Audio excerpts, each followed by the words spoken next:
Hello, everyone. Welcome to Weekly Manga Recap here on May the 31st of 2018. It's the last recap of manga done weekly of the Wow. month.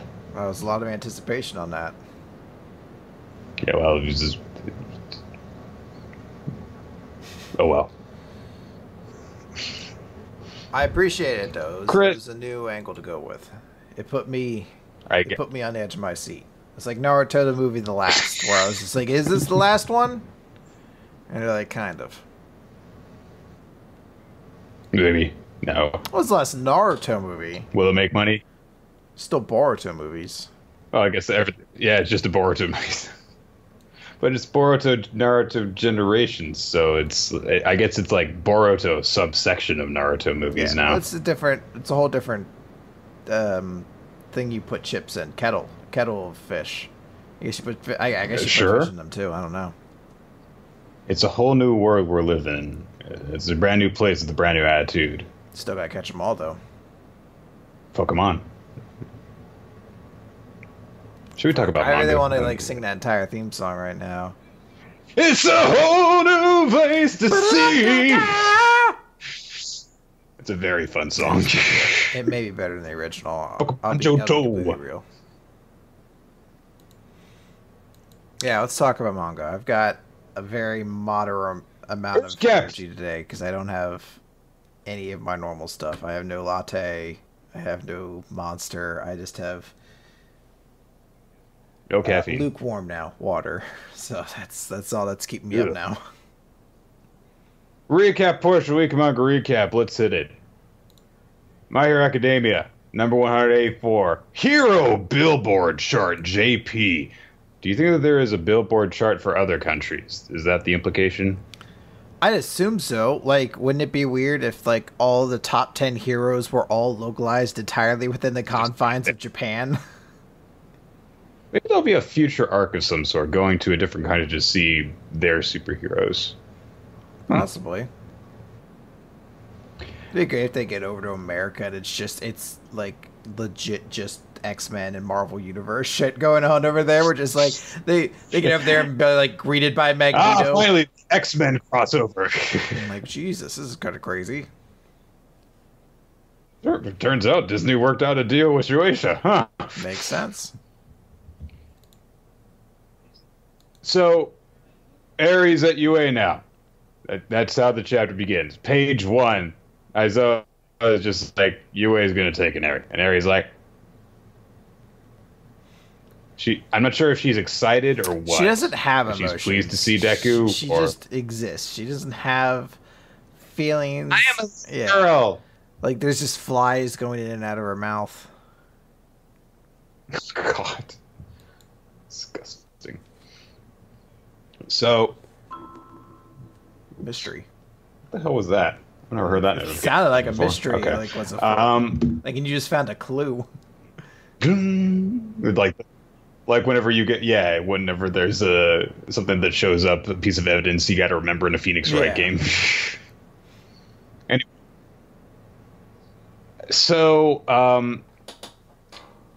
I don't know exactly where they are when this happens. I guess that they're in the 1A dorm, and then like Mirio and Aizawa and the other 30 are just like, we brought Eri here, and when everyone shows up in the common room, it's I know why I'm so obsessing over how this scene was set up and where people walked in from. Anyway, there's one thing that happens in this little conversation where they just talk about is like, oh, well, Eri can't just stay at the hospital forever. Plus, it's better in case she has like an incident, like when her powers come back, if Aizawa's around to handle it, because her horn shrank down to a very small size, but it's growing back little by little. But during this whole conversation, there's just a little line where Uraraka just goes, "We got ourselves an Eri." She's right there. What a weird thing. It's not that it's a weird line. It is a weird line, but it's not that. It's that Uraraka's the one saying it. No, it makes sense to me because that is a line I could picture, like one of my friend's moms saying when we were in high school or something like that. And of anybody, Uraraka is the easiest in my mind to transpose onto that. Like, I feel like Uraraka is not in her natural state right now. She's in her natural state when she's like 45 and she's drinking wine on the counter after her kids have gotten home from school and things like that. Like that's her natural state is when she's a mom at that point. So yeah, no, it makes sense. Okay. I don't know. It makes me think of that she's like a Pokemon trainer or something like that. We got ourselves an Airy! More Pokemon references. So Sun Eater points out that, hey, you know, when Aries' powers stabilize, that'll be an opportunity for Mirio to, you know, get his powers back. Although he doesn't say that. He actually says it won't be long until our invincible dude makes a comeback. It's a lot of weird dialogue in this chapter, Chris. This is only the first two of like 6 instances where I was like, what the hell did they just say? So, yeah. Time Not passes. so invincible if you got a shit pushed in like that to begin with. Time passes. We're at the 1A dorm. Tokoyami sneezes. And everyone's like, Tokoyami, are you feeling sick? And he says, no, I'm in perfect health and my mucous membranes are functioning properly. As you're able to determine very quickly, I guess.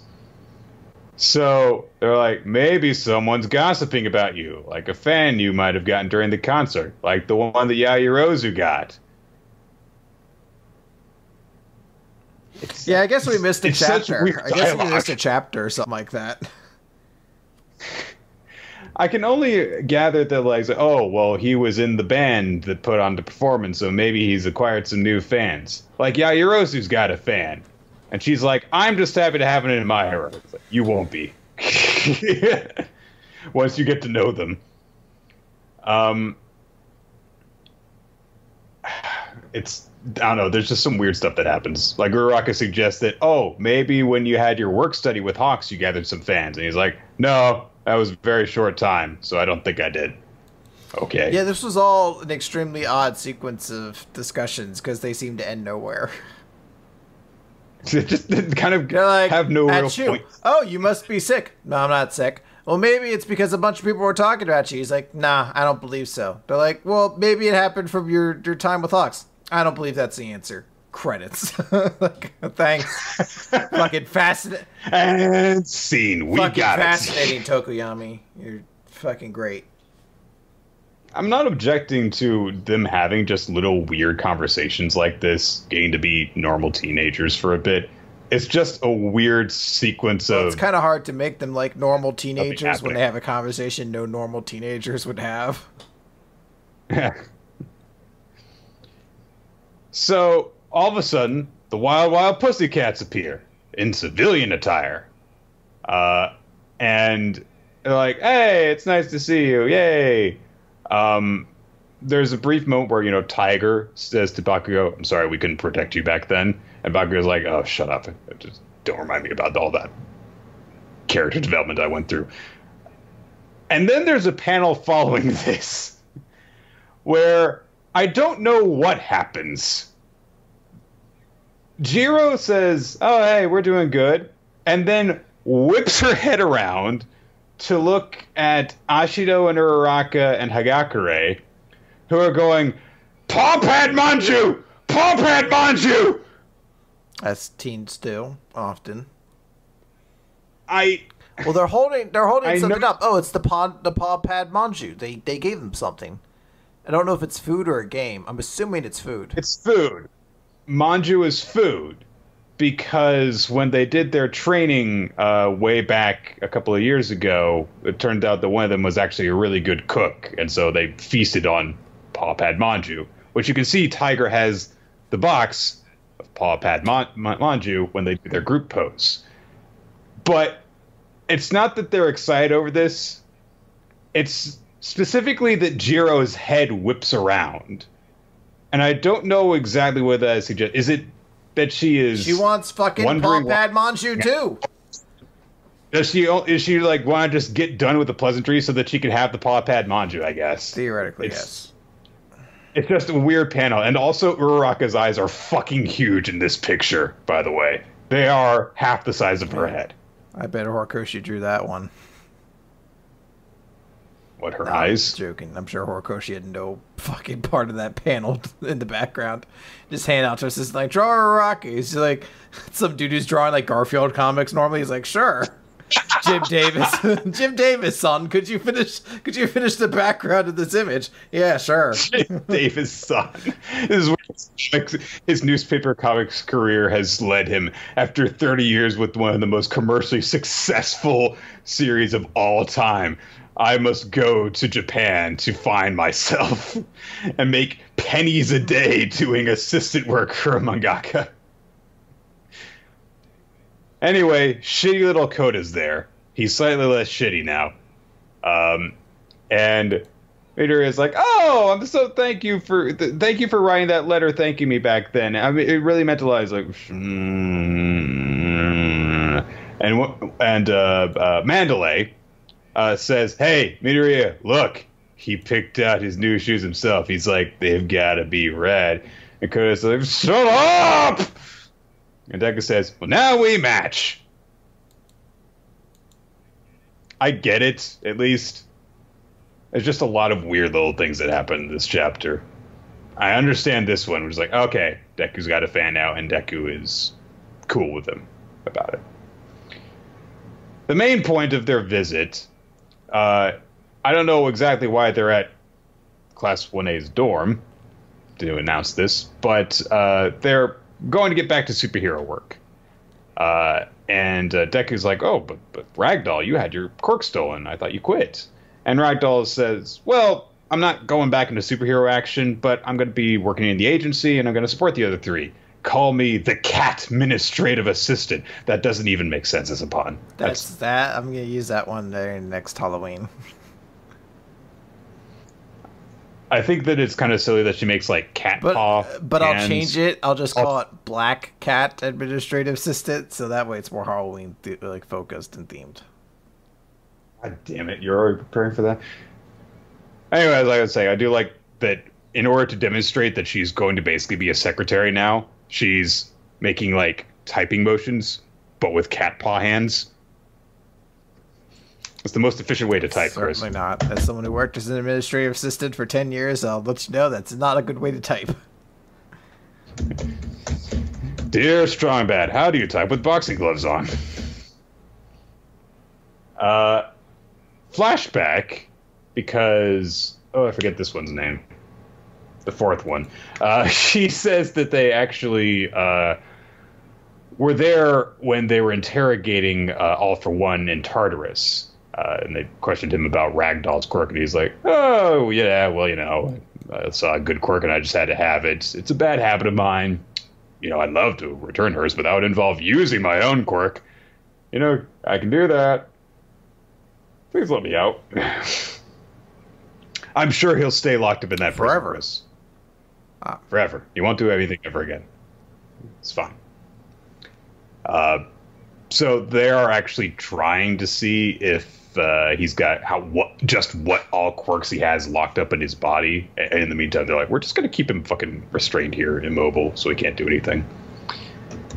Yaoyorozu questions, "Okay, well, what's with this timing then that you're making your return?"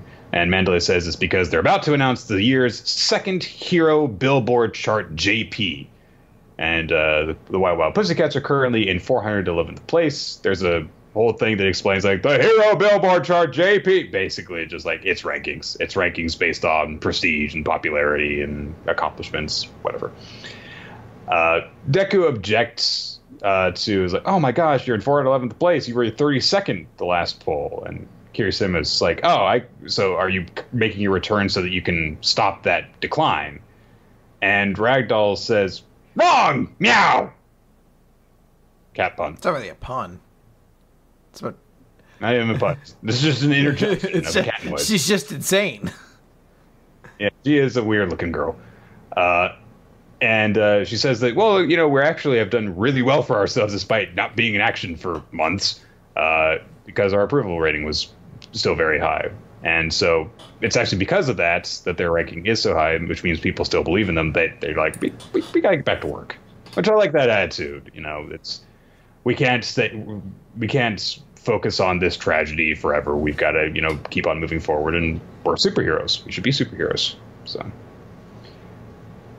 Kirishima is very choked up by this demonstration of heroism. It's not manliness, but he says the Wild Wild Pussycats are dudes among dudes.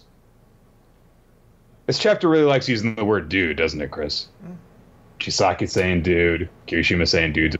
It's a weird thing. There's any problem with it, dude ball. So the rest of the chapter is basically just announcing the top 10 in the superhero poll. And so we got, you know, there's Ryukyu. There's this old samurai-looking guy. Let's not overbrush the samurai dude, who is by far the coolest-looking dude on this list. And he's just given, like, a panel at 9. And I'm like, what the fuck? That dude's awesome.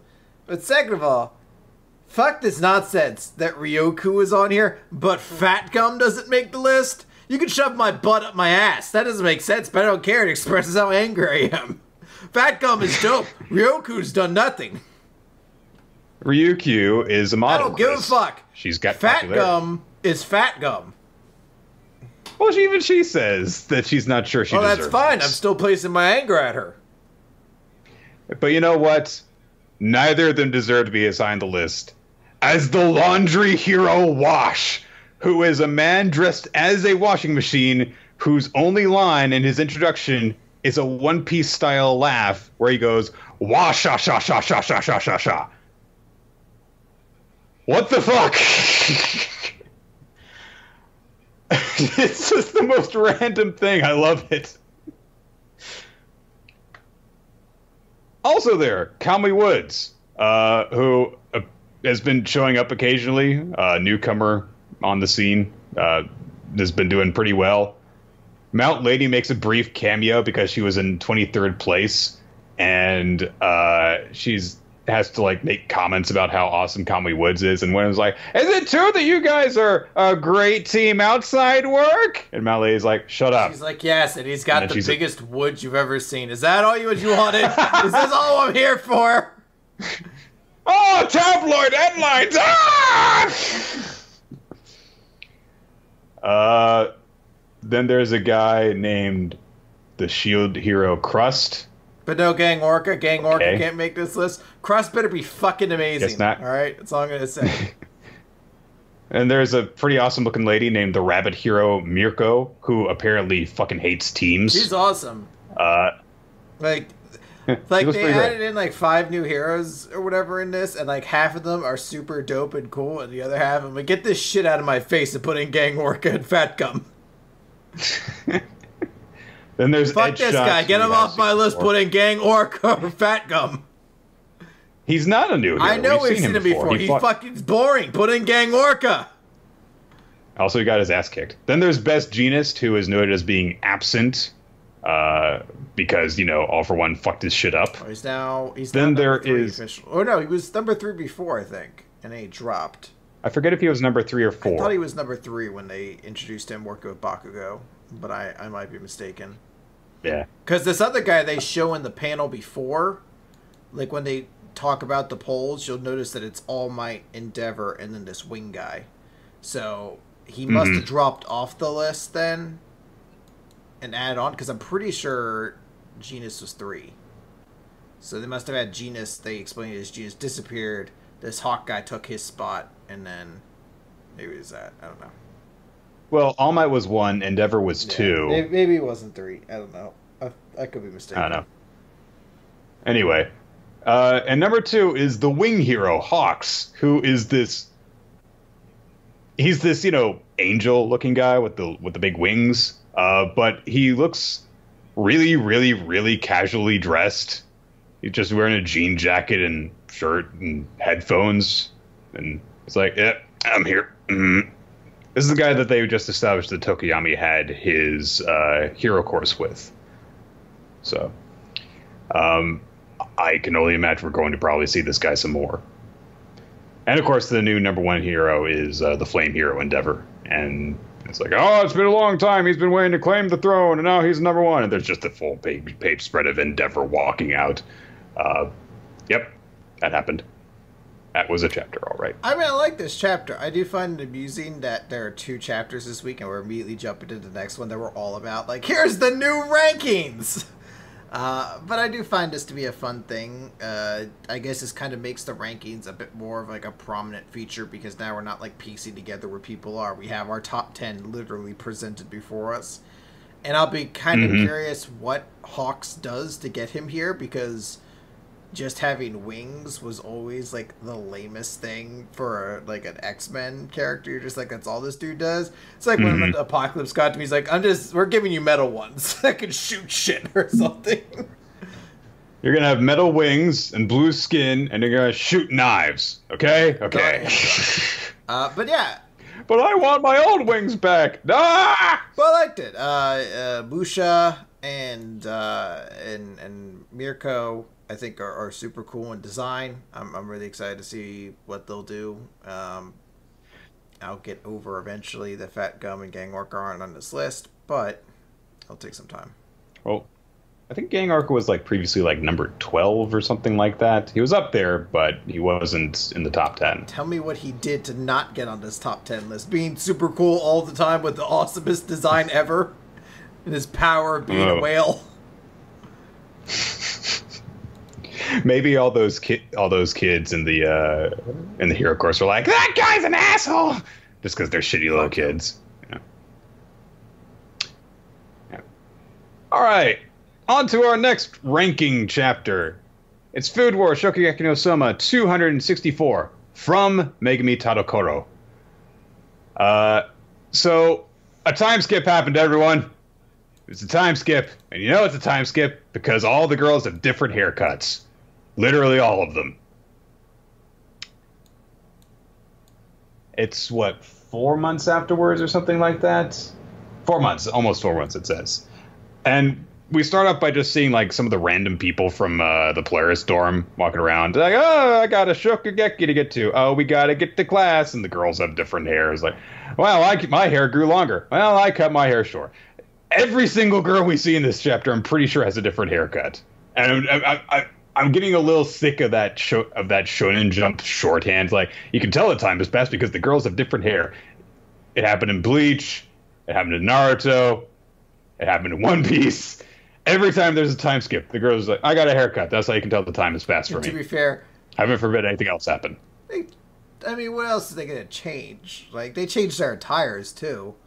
Like, if you were saying, like, yeah, in One Piece, they definitely changed their attires. I don't know. I'm talking about Shokugeki so it's like, they're wearing the same uniform. I don't give a fuck what they did in Naruto. I didn't even pay attention during that time. Well, they definitely changed the clothes. Well, they also made Hinata's breast bigger, too, so. It's like, well, you know what happened then? All the girls hit puberty. All right, so this chapter takes the form of Megami writing a letter back home. And she's just like, you know, after all of that stuff happened, we all graduated to our second year. And she establishes through the course of this that the mentality basically at Totsuki Academy has changed again. And this is demonstrated when we go to catch up with the best friends trio, Hayama, Kurikiba, and Alice. Because Kurikiba was like, how about John? I'm going to take Shokugeki. And I was like, I want to have Shokugeki. And they're just reciting like win-loss records against each other. And Hayama's the current 4th seed, Kurikiba's the current 5th seed, and Alice is the current 6th seed. And apparently they've been trading these seats back and forth as they constantly challenge each other in matches. I was wondering about that. I was like, so they just keep swapping these seats back and forth. Everyone's like, this is really fucking up our plaque on the wall. Like, we do a snapshot every time a seat changes. You fuckers are too even. You keep switching every week. And according to Megami, this is basically because when Soma was proclaimed the new 1st seed, it was just like, when he said, I'll take on any one of you in the last chapter, he meant it. And basically, there's just this precedent that's been established where everyone will do shokugekis and basically never refuse them. So there is a little bit of a chaotic element at the Institute now because of that. Which makes you wonder about some certain things. But anyway, when we catch up to Erina, who is, still doing her thing as the dean, apparently by this point has proven herself to a lot of the older brass there. And we get a bit of a catch up with her and Hisako, who is still working as her secretary. And Megumi starts off the scene by going like, both of them have become even closer friends since the Team Shokugeki 2. And all of a sudden, out of the blue, after they've gotten out of this meeting, Erina turns to Hisako and says, "Hey, what you said during the Regiment de Cuisine." And Hisako's like, "No! Forget that I called myself your friend. Stop! No! No!" And Erina's like, "No! Shut up! Why don't you do like the others do and call me Erina-chi?" And Hisako says, "No, I couldn't do that. No." "Well, why don't you try Erina-chan? We're friends after all." And she's like, "Erina-chan." And they're like, maybe we just... No, I think that we'll go back to the... Yeah, that's very embarrassing. Is this like teasing a ship between these two or something like that? Nervous friends. It's just a little bit weird that she uses that term of intimacy and they're like, let's not do that. Well, she was essentially her servant for the better part of it. Now it's like, let's immediately be friends in the closest way. Like, maybe let's take steps first. It's been 4 months! So 4 months is enough to change someone's entire personality, but fuck them if they get their hair cut.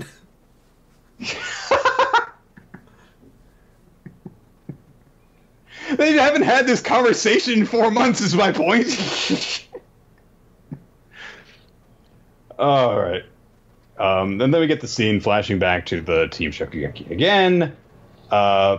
And Soma points out, because there's all the people who are like, oh, yeah, the Izami administration is gone. Well, now what's going to happen to us?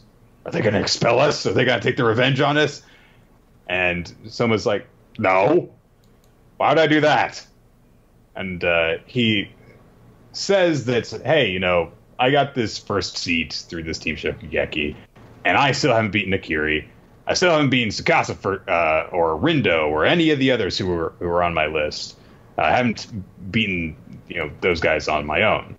So really, I'm just kind of a temporary first seat. So if you challenge me, there won't be any consequences. So let's just fight our hearts out, basically. It's like, okay, that's nice. Maybe he defended his title against Tsukasa. Would have been nice to see that. And we do more catching up with more people, including the graduate Council of 10, what they're all up to. Soma is back at his restaurant. Megashima's back at his restaurant.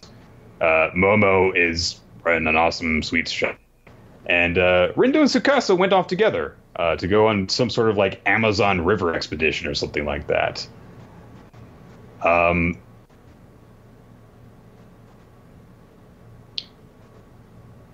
But what happened to the fifth seat, Nick? That we never got her name.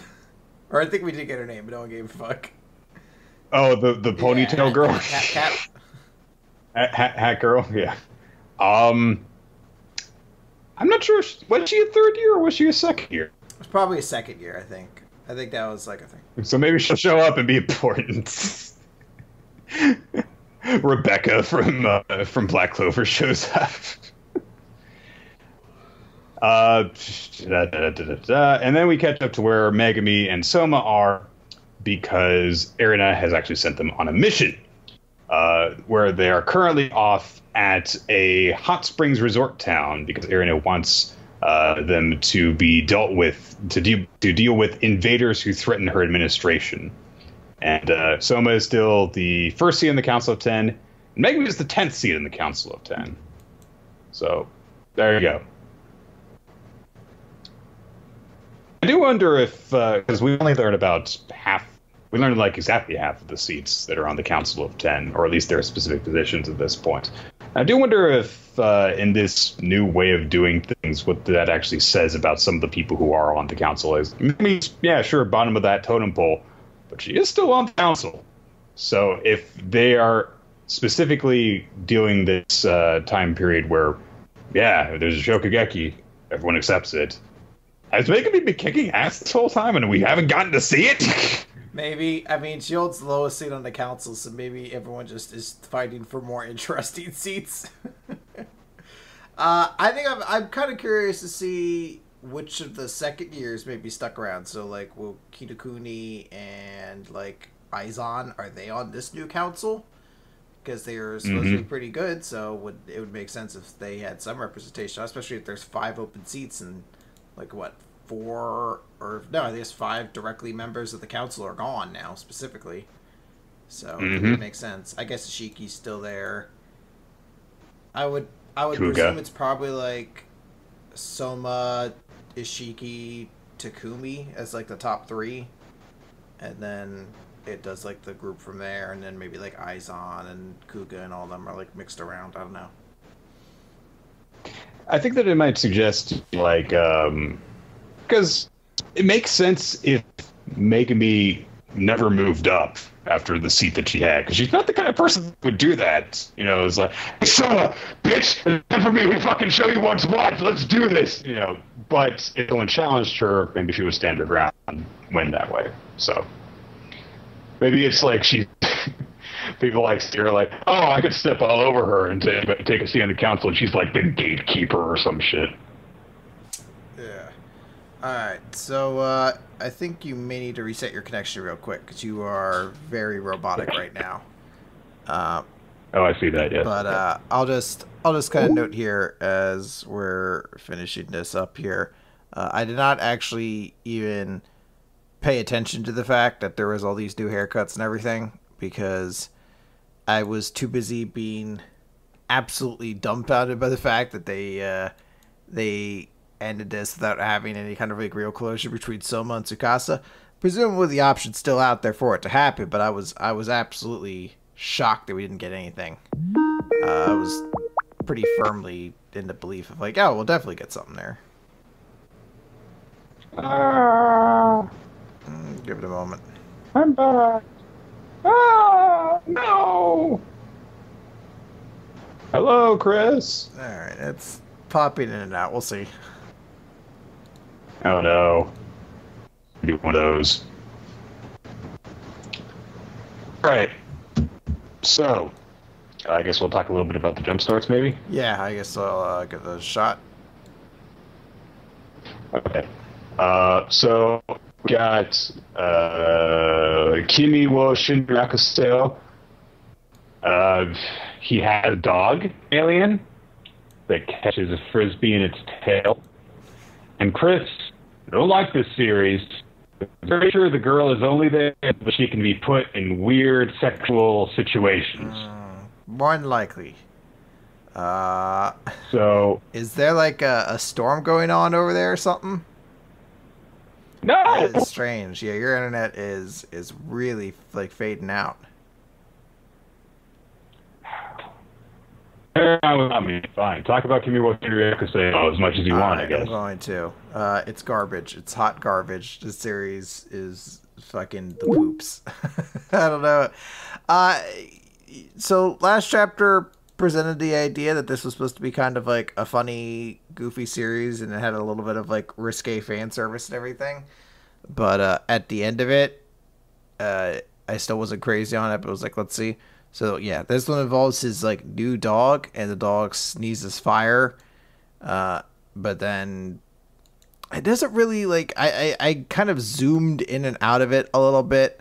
There's a couple jokes, I guess, here and there. But then there's this really weird joke where she is going to use the dog to figure out his identity. So she shows up in like a sexy dog girl costume. I'm not entirely sure why. And then the dog just starts licking her nonstop. And then his tongue starts to literally like almost like hentai tentacle fucker. normally, maybe I would have been like, it's not that weird, but there is literally one that is going underneath her shirt and presumably just licking her breasts, and that is obscenely like uncomfortable. It's a very strange scene. He stops the dog from doing it, and then moves her away because the dog's about to sneeze and it shoots fire. He ends up on top of her. It's, I guess, supposed to be like comedically somewhat romantic. I'm not entirely sure. Look, I'm not saying I'm kink shaming. You could jerk off whatever you want to jerk off to, as long as it's not hurting anybody, as far as I'm concerned. But it is a weird thing to like put out there. It's like, just like, this is tolerable. Like, people are gonna be into this, right? It's the fact that tongue goes under her shirt that really gets me. Like, that is like, oh wow, that dog's not playing. He's going full bore into this. That's it. That's the end of the chapter. Basically, is he fucks around with this dog, and that's basically it. It's a great, very funny comedy series, guys.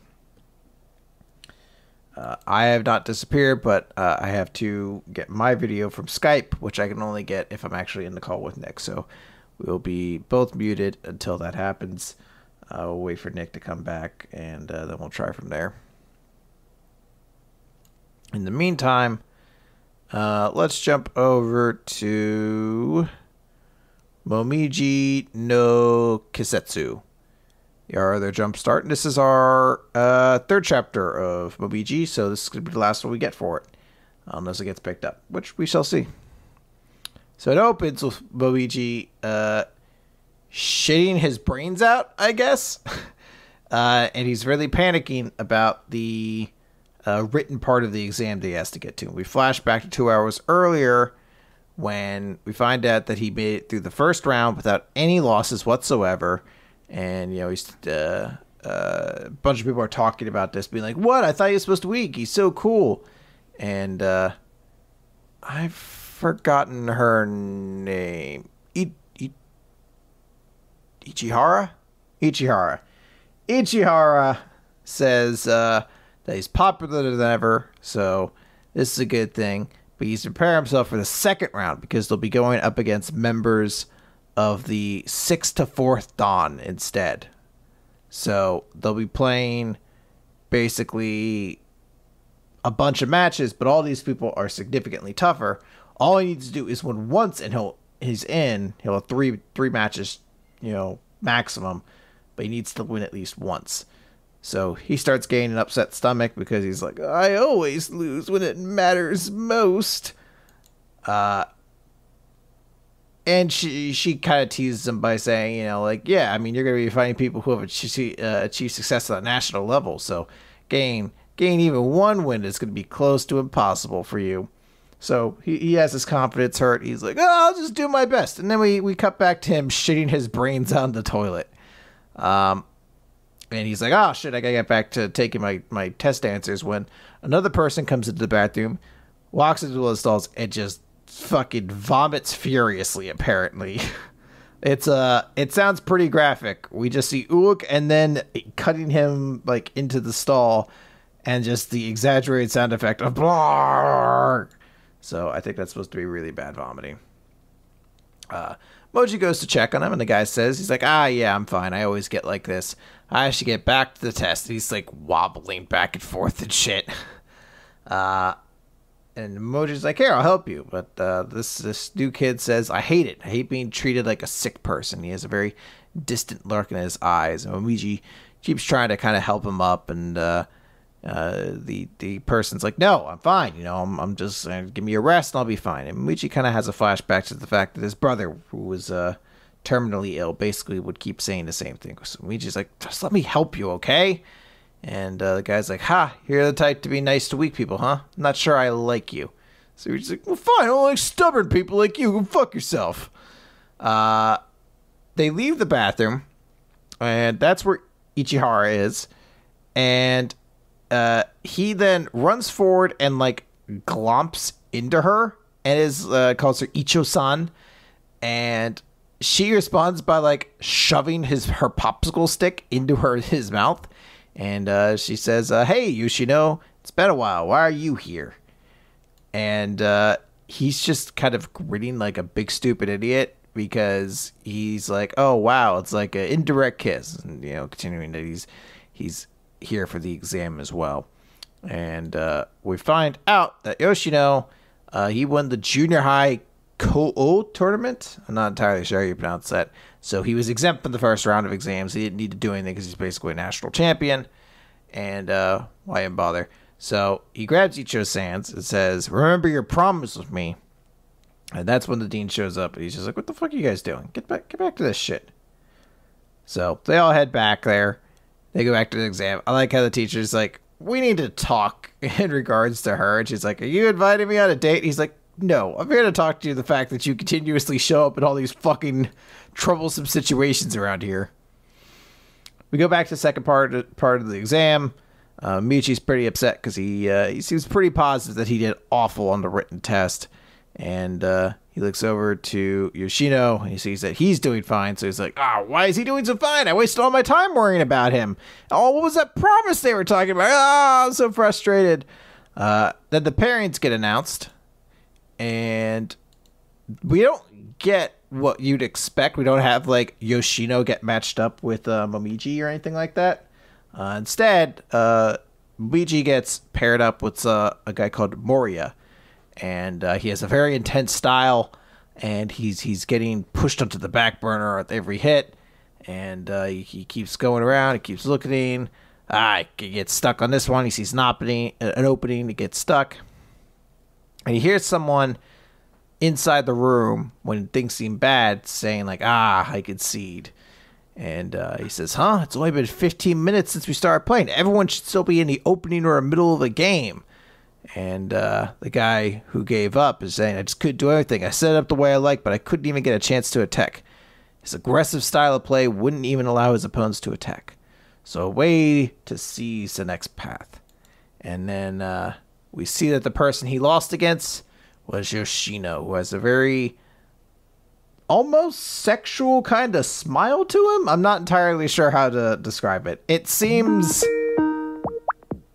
like he's getting sexual gratification out of this victory. I'm not sure. What? I'll talk about Momiji now. Okay. Your internet sounds better. We'll see how it holds up, I guess. So we come way later, and we found out Momiji won at least one of his matches. It's not entirely certain if he won that specific match against Moria, since he's supposed to have 3, but presumably he won at least one of them. And that's when he wanders into Ichihara and Yoshino talking. And Yoshino's reminder, you do remember our promise, right? You promised that you would make me your pupil. And he's basically crying to her. He's like, so why is it him and not me? Why did you pick Momiji? And she's just like, what are you talking about? As Momiji's clearly like right there, like, fuck me. God damn it. I'm gonna love her spat now. Yoshino sees this and says, oh, eavesdropping? How rude. And Luigi says, who does this guy think he is? Ichihara explains that this kid was one of Sakura-san's students. And the guy says, yep, I can't bear it anymore. I won a national championship, so I don't need to have a master sponsor for the entrance exam. But if I get into the Soraikai, I need to enter an apprenticeship within a year, which means I need a new master. And I've made up my mind to study under you, Icho-san. And Icho-san should only have one apprentice. So I'll prove to you that I'm the most worthy. So he challenges Momiji to a fight right then and now, opening up a fan because he's like a fucking Street Fighter 2 character right now, or something like that. And that's where the chapter and this Jumpstart run ends. Yeah. I was very pleased with this development because, hey, Momiji's got a rival now. Cool. I think that this was the guy that showed up on that initial 2-page spread from the first chapter. So presumably we'll be seeing a lot more of him in the future. And, hey, if Momiji gets a actual run in Jump, then I would be totally fine with actually like covering it regularly. I think this is a fun series. I'm looking forward to seeing more of it, and if not, like hopefully hearing that, like we get some cool stuff out of this, or some cool stuff happens. Like my mind in predicting assumes that like they have a very intense fight, but at the end of it, Ichiharu's like, "I'll just take both of you on as pupils," or something like that. That sounds like something that you would do, honestly. But I think it's very fun. I think it's kind of cool. I like a lot of the humor around here, and I don't know. There's something about the fact he opens up a fucking fan when he goes to fight him. That's that's just like such like a fucking Mortal Kombat kind of character introduction. Like they pop in, they have to open up a fan, and like they send their hawk away, and they chop down a tree. All this shit. Yeah, it's cool. Did you have any thoughts on the alien tongue fuck series, Nick? Okay. No. Okay. No. Just wanted to give you a chance. By the way, is my webcam actually working? I don't have any video for you, but your audio's good right now. Okay. Okay. So let me try to turn this off and back on. Yeah,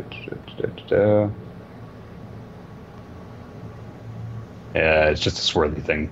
Alright, well, I'll put the picture of you trying to stab somebody up in place of this for right now, and if we get something else, we'll change it back. Cool. All right. Then next up is going to be Dr. Stone. It's time to get stoned. It is time to get stoned. Okay. Z equals 59 voices from here to infinity. So after the previous chapter's work, Senku and the village have radio waves all ready to go. The only thing that they need to do now is actually have, a speaker so that they can actually transmit sound. And in a very, very, very short little montage, he was like, okay, we need a bit of wine, we need some seaweed, and that'll make our microphone, and just boil some stuff up to dissolve it in water. And he's like, done. And like, what? What did you do, even, Senku? And he has basically gotten Rochelle's salt, which can actually turn sound into electricity. And so he's like, all right, we've got a plastic megaphone now, and now we can actually transmit sound waves into electricity and then transmit it. And they're like, this is a cell phone. There's a bunch of wires and boxes and cables and megaphones all hooked together. Not exactly the most microscopic of cell phones, but okay, I could see that working, sure. And they're like, wow, we can actually transmit sound. Ruri says, our voices will dance across the sky to faraway lands. And Haku silly says, who's going to hear us, though? And everyone's like, there's some really weird faces that people pull in response to this. And Senku's like, oh no, I guess we need a second unit. Everyone's like, ah! Fucker. And Gen says, you knew that the whole time, didn't you? So they say, like, okay, we actually can't make wireless calls as of this moment yet, but we can work it as a landline if we stretch this cord out. So they stretch it from, like, the village to, the outpost, the science hut that's across the bridge and into the woods and stuff like that. And they're like, okay, let's test this out to make sure it works. And Chrome is, standing there on one end of the megaphone, and Ruri is standing on the other end.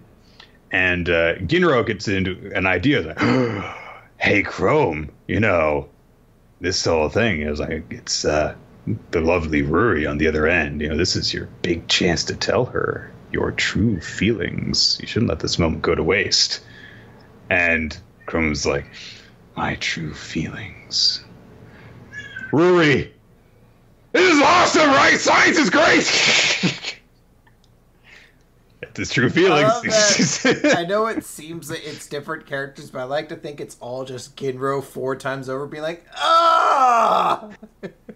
Kidding me? Also, ahoy hoy. Yeah, absolutely. Yeah. So everyone's like, "Oh wow, it's working, yeah, yeah." And Ruri observes like, "Yeah, it's just like a speaker." And Senku says, "It literally is a speaker. Yeah, it's a microphone and a speaker, converts sound to electricity and back."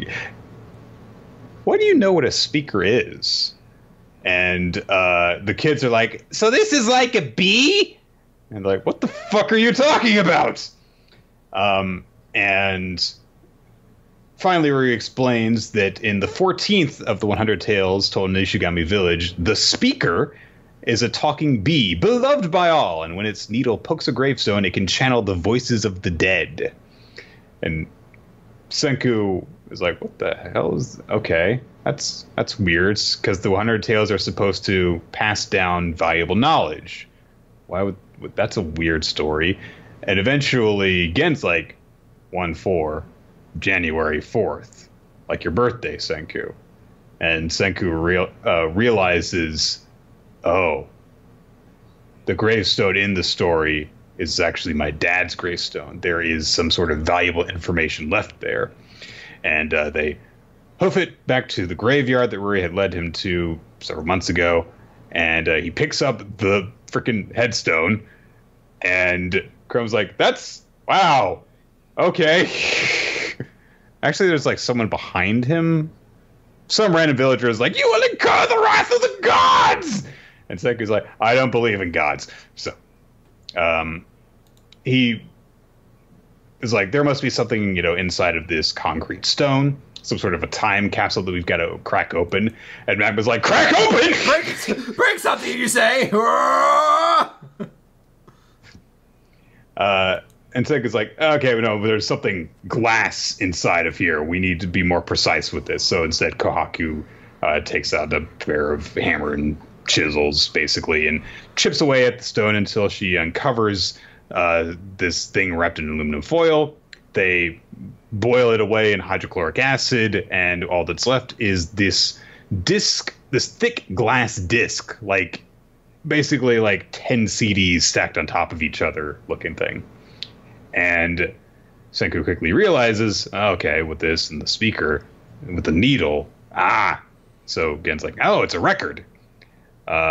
So there must be some sort of recording that Byakuya left for Senku on this disc. And it was like, oh, wow, it's Senku's father can speak to him even from heaven. Thousands of years later, science crosses time itself. Which is something that hadn't really occurred to me. Is like, yeah, with technology, you can actually leave messages like that will last through the ages. It's a cool thing. I've never heard of a glass record before, I'm going to type it in right now. Glass record, Metallica. Well, my first response is Snoop Dogg obliterates Guinness World Record for largest glass of gin and juice. I guess that is technically a glass record. Okay.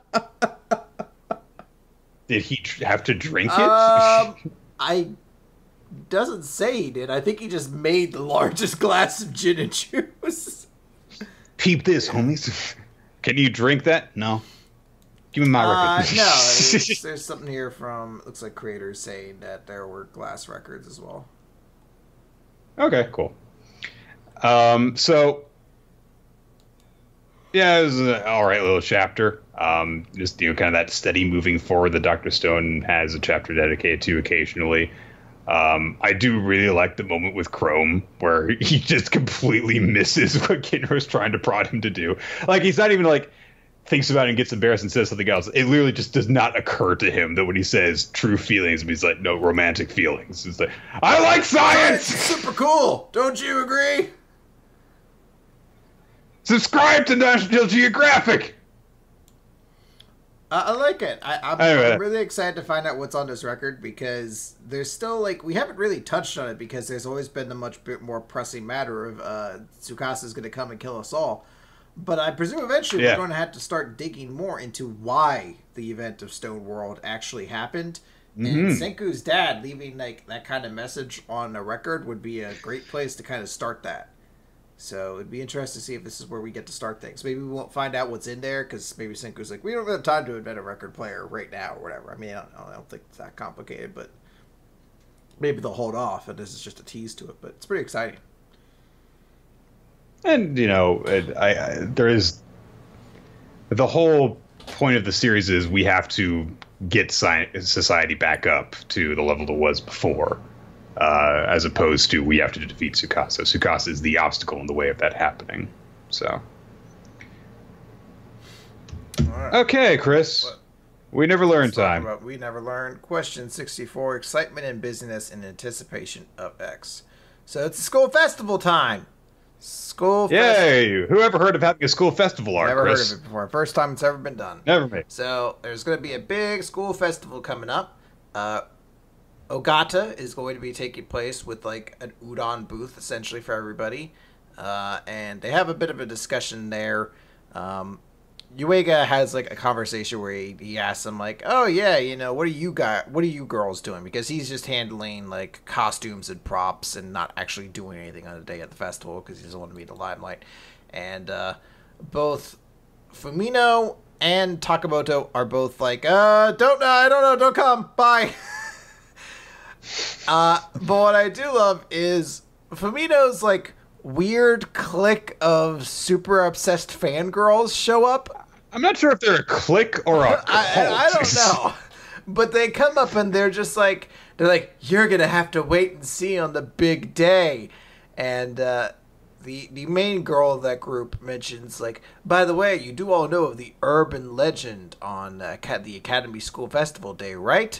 And all of them are fucking stupid, I guess, and have never heard of this before. What? So the rumor is that on the night of the fireworks festival, when the first firework goes up, any boy and girl who are touching are destined to be intertwined. And apparently there's a whole bunch of success stories, so it seems like it's a totally legit thing. And there's kind of like this awkward tension in a way. And Yuiga has to react to it exactly as he would. He's like, so, what you're saying is if a boy and a girl are watching the fireworks together touching, aren't they simply statistically more likely to become a couple? Like, he's just trying to analyze it, and they're just like, yeah, good point, I guess. It makes a good point. So, they're like, yeah, you know, this is pretty good. That's so crazy. You know, who thinks something like that could happen? That's dumb legend. And we cut across to a bunch of different people. So, like, Uraka is just like, oh, yeah, whatever. And in her mind, she's like, bring on the dumb legends! And she's thinking about, like, her holding on to Ogata. And Shikijo is over there kind of, like, around the corner drinking up udon as, like, Ogata's just like, can't process it, does not make sense. And she's like, this is the best chance to bring happiness to my best friend Risu Ogata. So she's pretty happy. Boy, they sure are going to be a couple, aren't they? Obviously she still has feelings for him, but no, I'm sure she's just also very platonically all about trying to help that. Well, you know, because all those girls who are trying to hook up Fumino with Yuiga, clearly they're all in love with Fumino and want to be with her instead. Yeah, because they're an apples to apples comparison. It's not as though Shikijo has shown any traits beyond what they have shown. So then we cut to Kirisu, and she wants to propose a topic for the school festival of an in-depth lecture as to why the Roman Empire fell.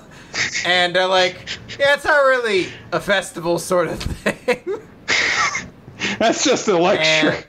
It's like when they were planning school festival ideas in My Hero Academia at the start of the arc, and Ida was just like a group study session. It was like, lame! And the one teacher says, don't worry, I'll take care of your costume, so nothing to worry about. Oh my god, this is so weird. We can already know. Well, I like because she's like, thanks, that's good. Wait, costume? And he's like, yeah, we figured it'd help people focus on the lecture. And you're like, yeah, I guarantee it's going to be a fucking toga. It's going to be a skimpy toga. And everyone's going to be like, what? How could this happen? But then we get to my favorite part of this chapter. We cut over to the 3A class project. And it's like a fucking evil council meeting. On how to make sure Fumino has to kiss Yuiga. Because, like, they're just, like, they're all looking around, and, like, they're like, well, I guess we'll do a play. Let's do Sleeping Beauty. We need a Sleeping Beauty. And everyone's like, oh, well, I've already got my part, so I guess I'll have to do you. She's like, what do you mean? She's like, oh, well, I'm going to be the stage. She's like, yeah, and I'm going to be the Wicked stepsister or something like that. Like, the Wicked stepsister. I don't know how fucking Sleeping Beauty goes. They're all very interchangeable to me. And basically all of them have some other excuse for why they're doing it. And, like, don't worry, you aren't going to have to memorize lines because you're going to be a fucking unconscious. Yeah, and I'm going to be near you the entire time in the back supporting you, so you'll be fine. And they're like, oh, don't worry, just try out your costume. So they drag her out of the room. Then they slam the door, like, rearrange the table, set up a projector, and portrayed on the wall was like, Princess Furuhashi public kiss with Prince Charming plan. And they're like, welcome, members of the Thorn Society. It's like, fuck it. Yeah, like, I really wish they just whispered it to each other's ear. Thorn Society bricks you again. They've got to, like, someone's like late for the meeting, so they have like they're like when there's a knock at the door, hide everything. They're like, what is the password? Princess Fumino shall know true love. Enter sister. They bathe each other in holy water as they come through the door. Yeah, so their plan is to set up a kiss with her and Yuiga, and they joke how they're not going to leave this up to some unreliable legend. And that's basically, we time skip over to the actual day of the festival. And Yuiga catches up with Ogata, and she tells him, like, oh yeah, I stayed up with my dad last night to make up 100 servings of udon for today. No, she went to bed early. And her dad handled making the 100 servings of udon. And there's a bunch of commotion outside the udon shack. And they get there, and because I guess she made the period really small, her dad thought it was an extra 0 and instead made 1,000 orders of udon instead. So they're like, holy shit, your dad is way too extreme at this shit. Like, there was like no way we should have this many, and we can't possibly sell them all. Like, Ogata's really like concerned about this because she's like, we can't possibly sell all this many. This could be a big financial kind of debt to us. But Yuiga's like, hey, let's think positive, and I'll help as much as possible. Besides, I don't have anything to do for my class project, so I'm all free. And they basically then cut around to the fact that everybody is shocked. We don't see why everybody's shocked. Yeah. Well, we see that Fumino has seen the script. That seems the most obvious one. That makes presumably sense. Fucking Kirisu has seen whatever her stupid costume for today is supposed to be. So here, I'm just kind of like trying to test to see like how inappropriate is this that her fucking coworkers are prepared for her. It was like, we've given you a tube top and crotchless panties. That's what you're gonna wear while you're doing this. Well, remember, these are the same coworkers who, when she was at the beach, were really bummed because they didn't get to see her in her bikini, which is like the only reason they want.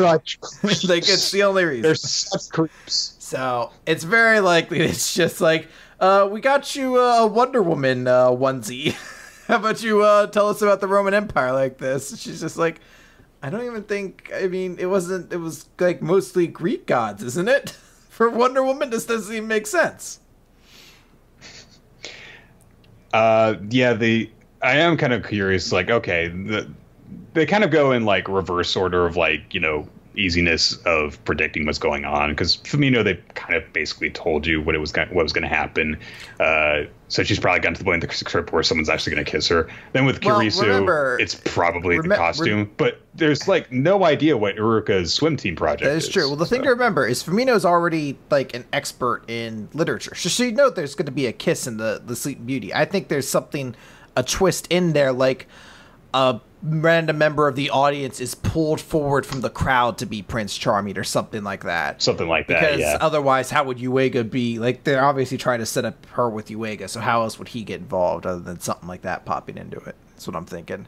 Mm-hmm. But anyway, the chapter ends with a reiteration of that urban legend at the precise moment when the first firework explodes on the final night of the festival. If a boy and girl are touching, they are destined to be intertwined. Looking back on it now, the legend is true. And we see 5 in particular, Sparks kind of falling.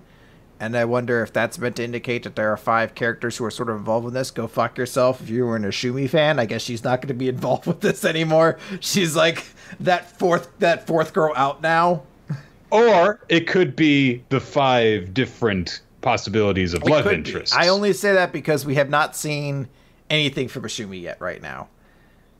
Well, why would she? I'm sure that there's going to be some sort of a twist where she ends up going to the school festival for some reason, just to tease that possibility now that this element's been introduced. What did you think about this chapter, Nick? I'm very hyped up by this, actually. This is like, well, we're getting like a story arc from We Never Learn. It's probably going to be a pretty short one, but this does look like it's going to be a 2-parter. It looks like it's going to be at least, a total of 3 chapters, including this setup. So that's interesting that there's actually going to be this, and it looks like might be something that at least a little bit important that happens during this. So I'm excited to see where this goes. Absolutely. Now, Chris, I was harping on you earlier because of Seikijo. Now, we have now confirmation that when people are looking up the fireworks, it's true that their destinies are intertwined. It says specifically a boy and a girl, and I'm guessing that probably the twist is going to be that Yuiga is touching multiple of the girls at the end of it. Like there's some sort of a weird dog pile when the fireworks go off, in order to continue there being no solid answer of who he ends up with. But if Seikijo and Ogata are touching at the end of this arc when the fireworks go off, I will give you your free pizza. Dog. I need one, Nick. I haven't eaten today. So that is a definitive, no arguments if they are specifically touching when the fireworks go off, even if they're in a group and they're like holding hands in a line of people. That'll count. All right. It's on. We'll look out. We'll see what happens next week. Let's go, pizza. Let's go. I'm not going to be done by next week. But let's go, pizza. Right. Let's go. Don't. All right. So let's move on now, Chris, to the Promised Neverland, Chapter 88 rematch. Like the rematch that we had in our showdown last night. That's been uploaded to Patreon. You can check that out if you're a champion level patron. Hey, go vote for me. All right. So I really like the 2-page color spread, by the way, that we have to open up the chapter with the film reels. I wonder if it has to do with the TV thing, because they've got their anime. Because on the cover page, the kids are coming out of a TV too. I presume so. Which is weird because I don't think there was ever a time. Well, I guess there was a time where television was aired via film, but it's still kind of weird. Not like a projector reel of film like that. I don't think there are film reels of old TV broadcasts. Yeah. It's one of the reasons the reason I know that's very nerdy. It's because one of the reasons there are so many lost Doctor Who episodes is because the BBC literally just burns a bunch of the old reels. And they have to wait for aliens to beam the signal for it back to rebroadcast it. Pretty much, there are episodes of that series that exist solely because people taped the original TV broadcast. I thought there were some that literally came back because a bounce back off a satellite came through and it was unscrambled or something like that. Hold on, I'm gonna look this up. Doctor Who satellite.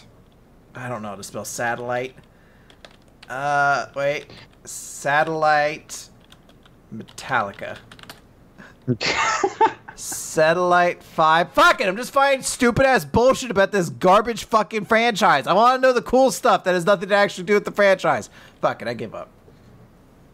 Okay.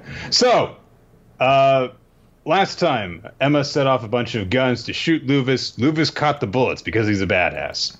And so now he is hunting Emma through the town, trying to grab her while she and her allies try and kill him.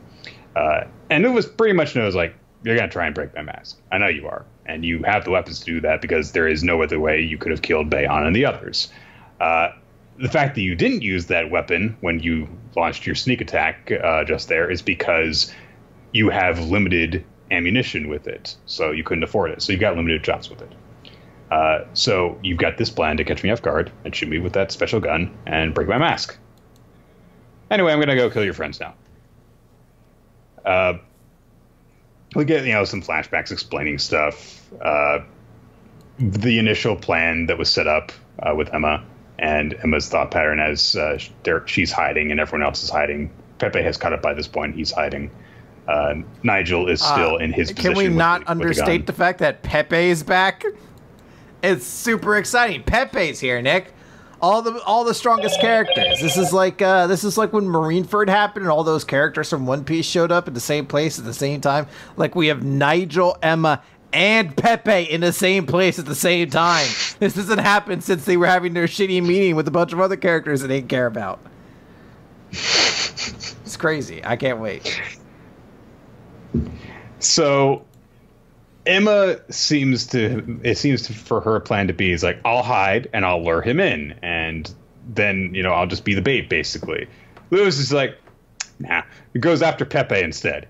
And Pepe's like, he came for me instead. He knows. He realized that Emma was trying to lure him in. So instead of taking the bait, he came to kill us first. He's going to take us off and then go for Emma after she's eliminated her support. So he's like, oh, and he wrenches his gun around and shoots one-handed with it. And like a fire hydrant or something explodes next to Luvis. And Luvis is like, you can't move well with unarmed, blah, blah, blah, blah. I'm going to kill you now and stuff. And Pepe thinks to himself as he runs, it wasn't possible with only the three of us after all. He reads every single move we make. Damn. It's just like Emma said. And Emma comes around the corner with a fucking exposed electrical wire held in her hand and drops it in the water that came out of the fountain that Pepe exploded. And he's like, ah, fuck! She just got that from Deadpool 2. Fucking stealing shitheads, garbage. They did that at Deadpool 2. It's a good thing the demons are affected by electricity like this, because what if they had been immune to it? Then they would have been screwed. Ground. We gotta get all the Pokemon jokes in as often as they appear. Or he could have like rubber claws or something. I don't know, Chris. Is that an item in Pokemon? Oh no. I was gonna say I don't play your actual fucking metagame shit. All right. Stealth Rock's the first thing I delete when I get a chance. I'm like, no one's gonna use this garbage. I have one move that beats all of your types individually. I'll use that over and over again because I'm 7 levels higher than you. Eat my nuts. So basically, Emma changed the plan because she realized Luvis predicts her move. And that is how Lucas and the man and I lost the people that we wanted to protect. So she thinks back to when she was younger at the Gracefield house, and Ray would constantly kick her ass at chess. And she's like, all right, how can I win? And Norman advised her, you have to read your opponent's moves. And I love the expression that Emma pulls when she tries to read Ray's moves, because she's like, I don't get it. I understand. But Ray actually helped her out by saying, think of the move that you would least want him to do. That is usually the move of someone who has read you. And Emma's conclusion from this is, I'm not good at reading moves, but I've seen many people who can. So I'm not losing this time. I'm not letting anyone die. So I do like this idea is like, she couldn't read what Luvis was doing, but she was like, what is the worst possible thing that Luvis could do? All right, let's act accordingly then. And that is a strategy that I have seen work sometimes, including literally I have seen people win duels over aim doing that when they knew that the other person was cheating. So it was like, how can I possibly beat this guy? I know. I'll just plan for him to have the one card that would fuck me over in this situation and strategize around that. So. And the one dude was just like, I have all 5 pieces of Exodia. And you like, and destruction.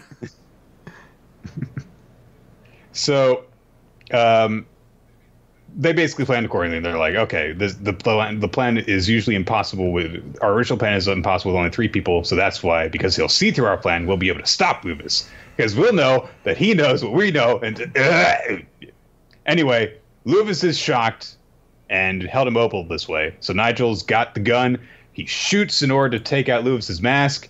Luvis can't dodge, but he does raise a hand up and it explodes his hand, which is pretty awesome. But even so, the special bullet's been blocked. His mask is left intact. And it was like, oh, fuck. I've never been electrocuted. This is interesting. So he knows the jig is up at this point. He lunges for Emma with his good claw, and suddenly his face explodes. And everyone's like, what just happened? As Luvis's hat flies off. And the old man is there, and he's got the special gun in his hand, too. What the fuck is this gun? It's got, like, doodads and, like, a double muzzle at the top. Like, what's the second fucking muzzle up there for? Or, like, what's the second part of the gun above it? Don't question it, Chris. It's steampunk technology. It's got to have extra. It's got to have extra doodads. This is like some shit from Fallout or something, where you're just like, I don't know, I just put some shit on it and it glows. It's like BioShock, where you're just like, look, the numbers. I upgraded it by taping a fucking light bulb to it. I do really like the way that this chapter ends. For some reason, I just really like the shot of the geezer just standing on the roof looking down at Luvis that way. It's a cool shot. And I kind of figured this, like, all right, he and Ray were going to show up at some point. But I do like that timing where it's like, hey, just in the nick of time. No, I completely agree. This is where I'm like, okay, I can be invested again, because presumably half the drama doesn't have... More than half these characters are people I care about. Yay! I'm like, no, Pepe, look out! Run! All right, let's move on then to Seven Deadly Sins, chapter 269, Purgatory Life. So last time, Bon found himself in Purgatory. He had become sort of one of these shadow, shapeless demons kind of creatures, but had regained his humanity and then fought another one that turned out to be Melodious, or as we now have very clearly kind of established, not actually Melodious, but all of Melodious's emotions.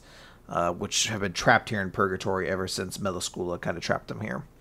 So it starts with the Melodious basically being like, my hallucinating, there's no way Bon would be here with me. And Bon's like, it's the real deal, Captain. They share an embrace, a naked embrace that I'm sure yaoi artists won't take far too far. Not inspiring any doujinshi at all whatsoever at this moment. No. But Melodious explains that he had completely given up. He's like, there's no way for me to have gotten out of Purgatory and back to the land of living. I thought I'd never see you or Elizabeth or anyone else together again.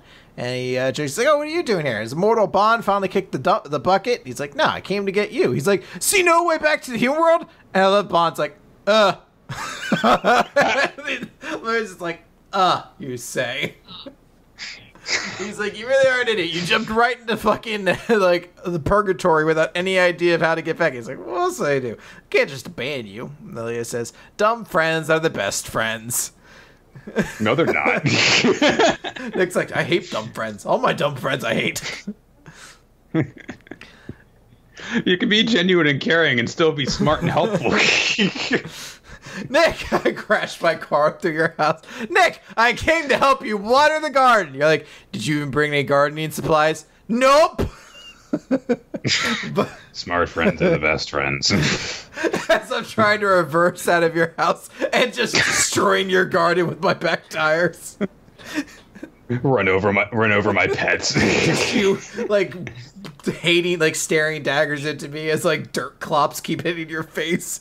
I'll get back at any moment now. I'll be out of this mud pit that is here now because I hit your water main. I think I got your sewer line too. Jumping for the ceiling, just you like, yeah, I hate dumb friends. So they're going on an adventure, and Melodious explains that there are two kinds of creatures in Purgatory. The ones are the souls that have fallen in Purgatory and basically become the creatures that they were last week. But there are a second type of creatures that actually have physical bodies, and their bodies have evolved to handle Purgatory's environment. So... and to look bizarrely adorable in doing so. And I should note, the only reason they're actually interested in these guys is so they can kill them and make clothes out of them, because otherwise clothes disappear. Not to feed themselves, but to just not be naked. They're very much like, we can't give the fan artist too much for free, all right? So, like, Bond's like, oh, we'll go after one. I'm gonna go catch it. He basically quarters off. He's like, it's headed your way, Captain. And Meliodas like, uh-oh, and just gets fucking thwapped by this like running dog monster. And we find out that this Meliodas doesn't have any of the strength of the actual Meliodas, because he's not really Meliodas. He's just his emotions like a soul. And because of that, there's no way for him to escape. He can't fight these creatures here, so he can't find an escape on his own. But Bond says, all right, don't worry about it. I'll just carry you. And he decides to go fight this monster. But it's pretty quick, actually. And Meliodas explains the entire thing here, that his father, the Demon Lord, put a curse on him that every time he died, he'd be ripped away from a piece of his physical body and be trapped here in purgatory. And basically, I think what's meant to be kind of portrayed is that these creatures are part of them. Like, these are maybe his shards that have kind of existed here. What, the animals that have adapted to the landscape of purgatory? So I can't exactly tell, because it feels weird to have only taken shards and then mentioned it. But it was his goal to make Meliodas his successor and to suppress his emotions here. So he finds out when he actually was in here, he was actually like imprisoned by the Demon Lord. But then they found out that he sucks. He's basically just like, yeah, without any of your strength, it really doesn't matter, because Meliodas basically lost all of his spirit to keep going, and the Demon Lord was just like, well, whatever, you're just a fucking worthless monster now, so go wander the endless ways to purgatory for the rest of your existence. Bond defeats this creature, and Meliodas starts like making weapons out of his clothes and everything like that, and it does look like they actually do eat it. Otherwise, they would have just, tanned its hide, and they leave just its skeleton behind. So, I would assume so. Although, it seems weird that they need to eat, because they mention, like, you live here forever and don't die. So, I guess. I don't know. It makes sense that they would, but at the same time, it's like, why would they? So, Meliodas says, you're really amazing. And Bond's like, where'd that come from? And Meliodas just says, thank you. Because when you said you were trapped here, sorry, Bond's saying this. When you were trapped here, I thought you'd be locked up somewhere. He explains about how he was imprisoned. But from this, they kind of gleaned to like, so wait a minute. If the Demon Lord kept you in prison before, and then he wasn't afraid and letting you just roam free in purgatory, maybe that means the exit from purgatory is within the Demon Lord's grasp. And they kind of settled together to make that their next quest. They got their cool new snazzy clothes now. They're walking forward. You say cool. Cool in the way that I'm sure anime characters look cool when they wear this and everyone else wouldn't. I don't know where... Meliodas spent time not just making fingerless gloves, but making fingerless gloves with big, stupid, giant, stars on them and shit. And Bond, I guess it makes sense. The creature had kind of the spotted pattern. I want a snazzy jacket, but I only want that jacket to go down to third rib height. Exactly. And they just say, so, well, let the mission escape begin. Bond says, right on. I assume Bond, from now on, Bond in my mind is going to be Matthew McConaughey. He's like, well, all right. What's up, Captain? Right on. I can see that, actually. It's an all right little chapter. I do like seeing, Bond and Meliodas getting to reunite this way. And it's a nice, quiet little chapter that, Seven Deadly Sins has not really had time for with all the constant action that has been happening for the last couple of months. So yeah, it's solid. All right, let's move on to... Annalise is going to hate me. Let's move on to Black Clover. Page 158, The Lives of the Village and the Sticks. So, last time, the remnants of the Royal Knights decided they were going to, get together and they were going to save the kingdom. Despite the overwhelming odds of many of their allies being turned into elf zombies. So, we cut, actually, to the village that Yuno and Asta come from. And this big old glowing rock is floating over the village. And what is that thing? And some random possessed guy is like, they are my companions. I'm heading over to them, dealing with unfinished business as I go. It looks as though I was reincarnated closest to our homeland. In the past few centuries, your numbers have grown a great deal, and the higher you go, the greater the power the residents have, So humans still engage in that sort of petty discrimination. And this is the village where those with the least amount of magic power reside, is it? These days, the weak are discriminated against. Truly, truly selfish creatures. We do not discriminate. We bring death to humans equally. That makes us better. Genocide. The only fair option. Thanos was a really sympathetic villain, Nick. He was just... People don't understand. He was really the good guy of the story when you think about it. There is twisted villain logic, and then there is the most ridiculous hypocrisy that you could possibly imagine. It's like, humans are so bad to humans, not like we elves, who will kill all humans. Filthy humans! You are so unfair to each other. You are not fit to live in this world. I shall obliterate you all equally. Starting with you, though, because you are the closest proximity-wise to me. You have all been spat upon and stepped on by those higher than you. But do not worry. I shall kill you. First. Again, this is the key thing. I don't kill everybody, but you guys are first. In fact, you are benefiting the most from this right now. You were the lucky ones. No, we're not. You're just propagating the inequality that was established by our society because those who have the most power are the best defended get to live the longest. Well, now you've confused me. Now I'm killing you for a different reason. Now I'm killing you because I hate you, which is actually the reason I was killing you to begin with. I'm just trying to make myself look good. Asta is fully recovered, which you can tell because he goes, fully recovered! He offers the restore your health and mana device back to Nozel, and Nozel is just like, it is a consumable item, just throw it away. He's like, but it's pretty, so I'll hang on to it instead. Asta, your friends are elf zombies. Do you, like... I like to think that Asta's like the one RPG party where like he just has empty potion bottles in his inventory and everyone's like, just throw those away. Like you have to buy...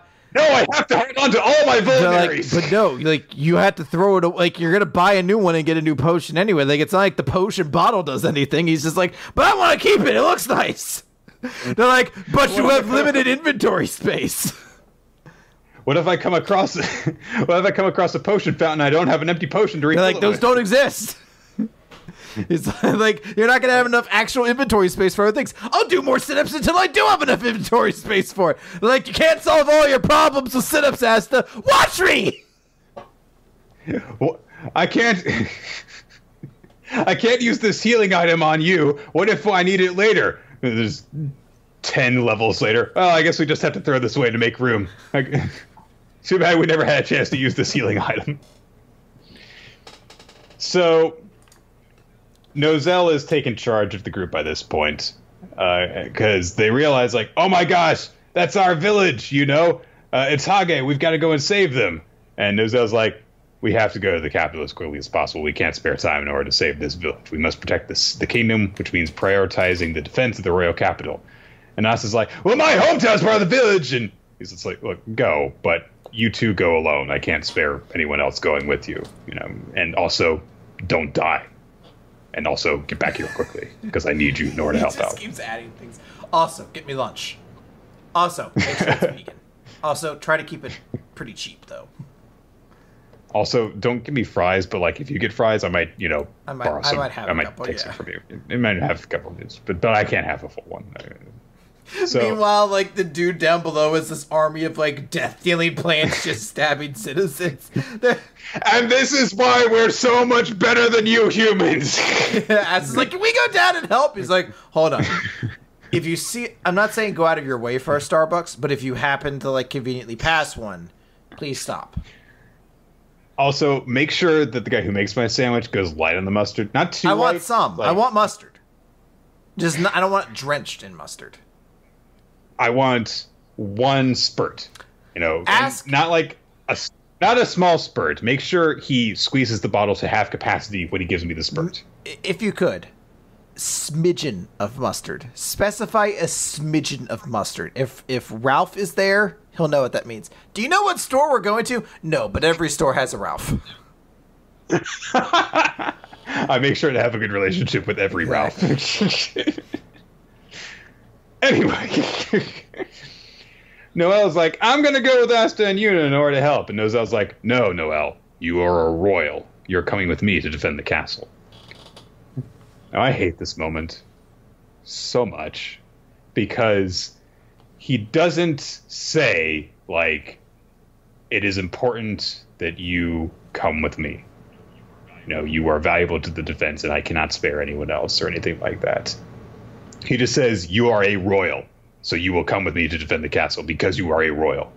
And Noelle has a flashback to when Nozelle, you know, in like chapter 15 or something like that, was a real asshole to her. I think it was might have been like back at the I forget which when this moment actually was, but like the first time we met Nozelle, basically.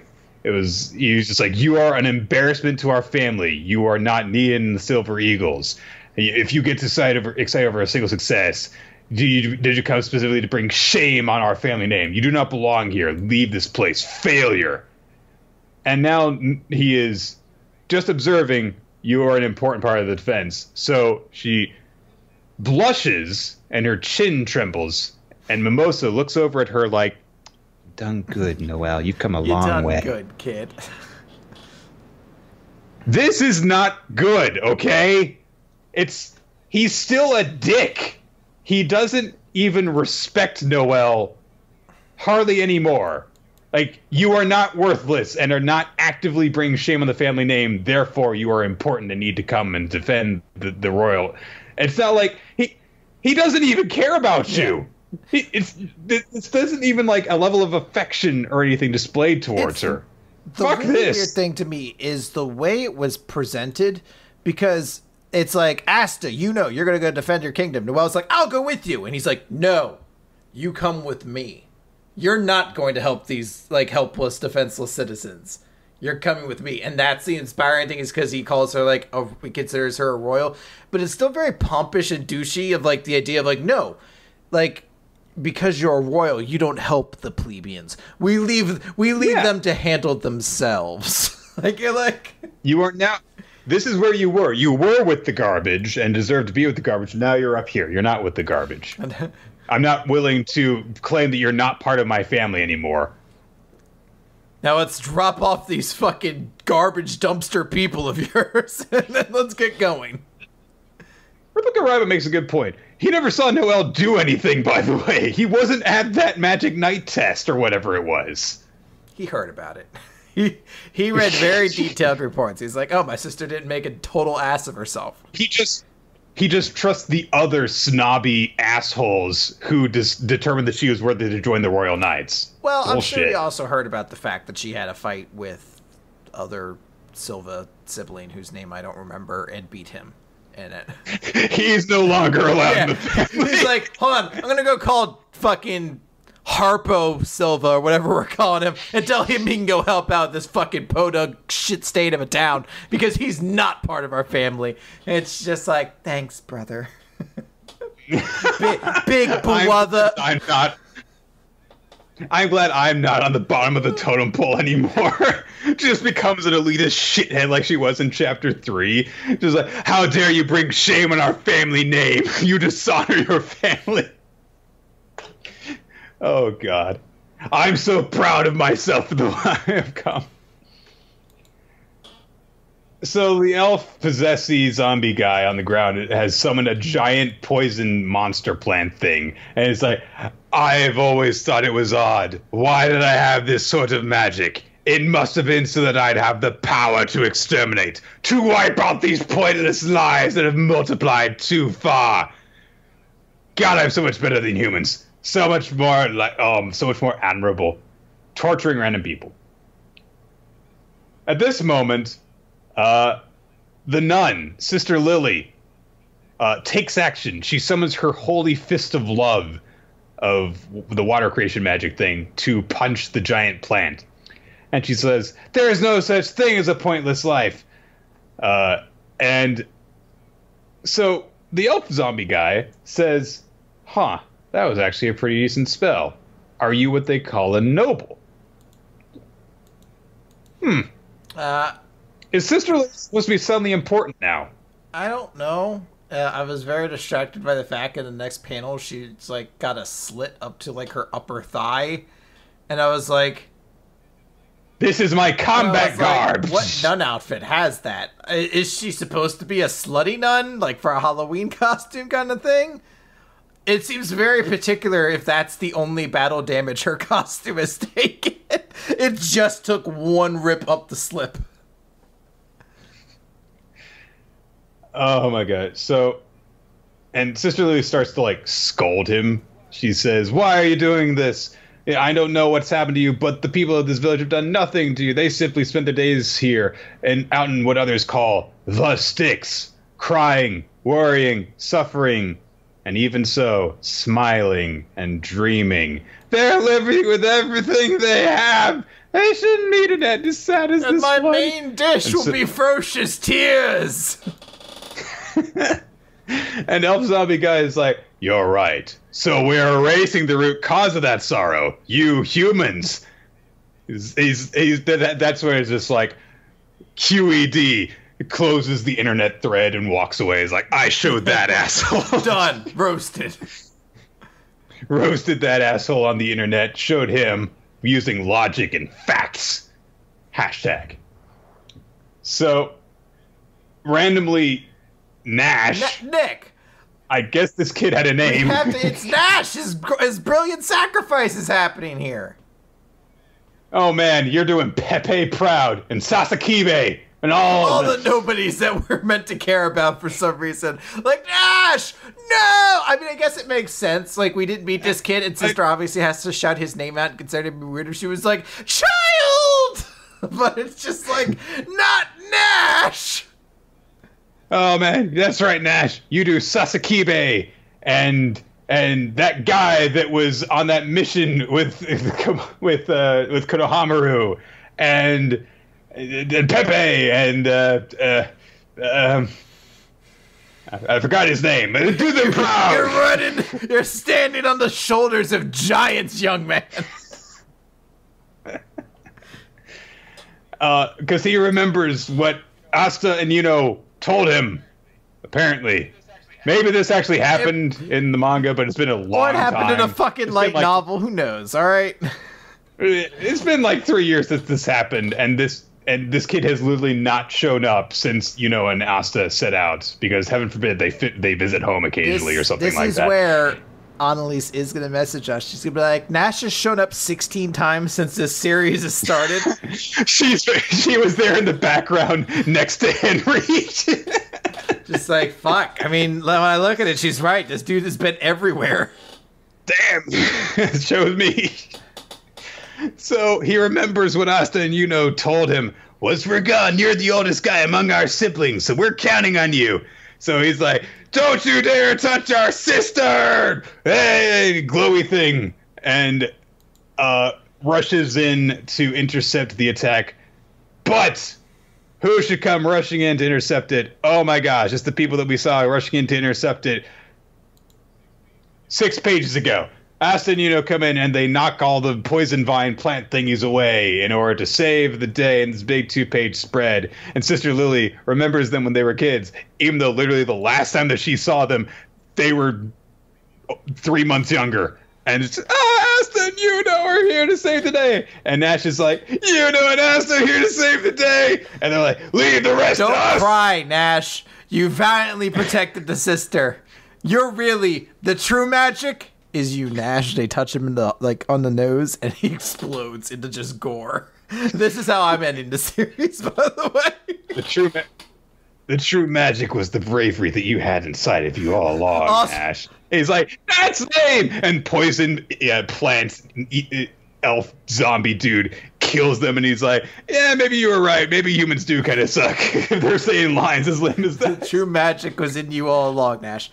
Asta, the true magic makes people vomit out their intestines via touch. What? Boop! Ah! I don't know why. I just love the visual of this scene.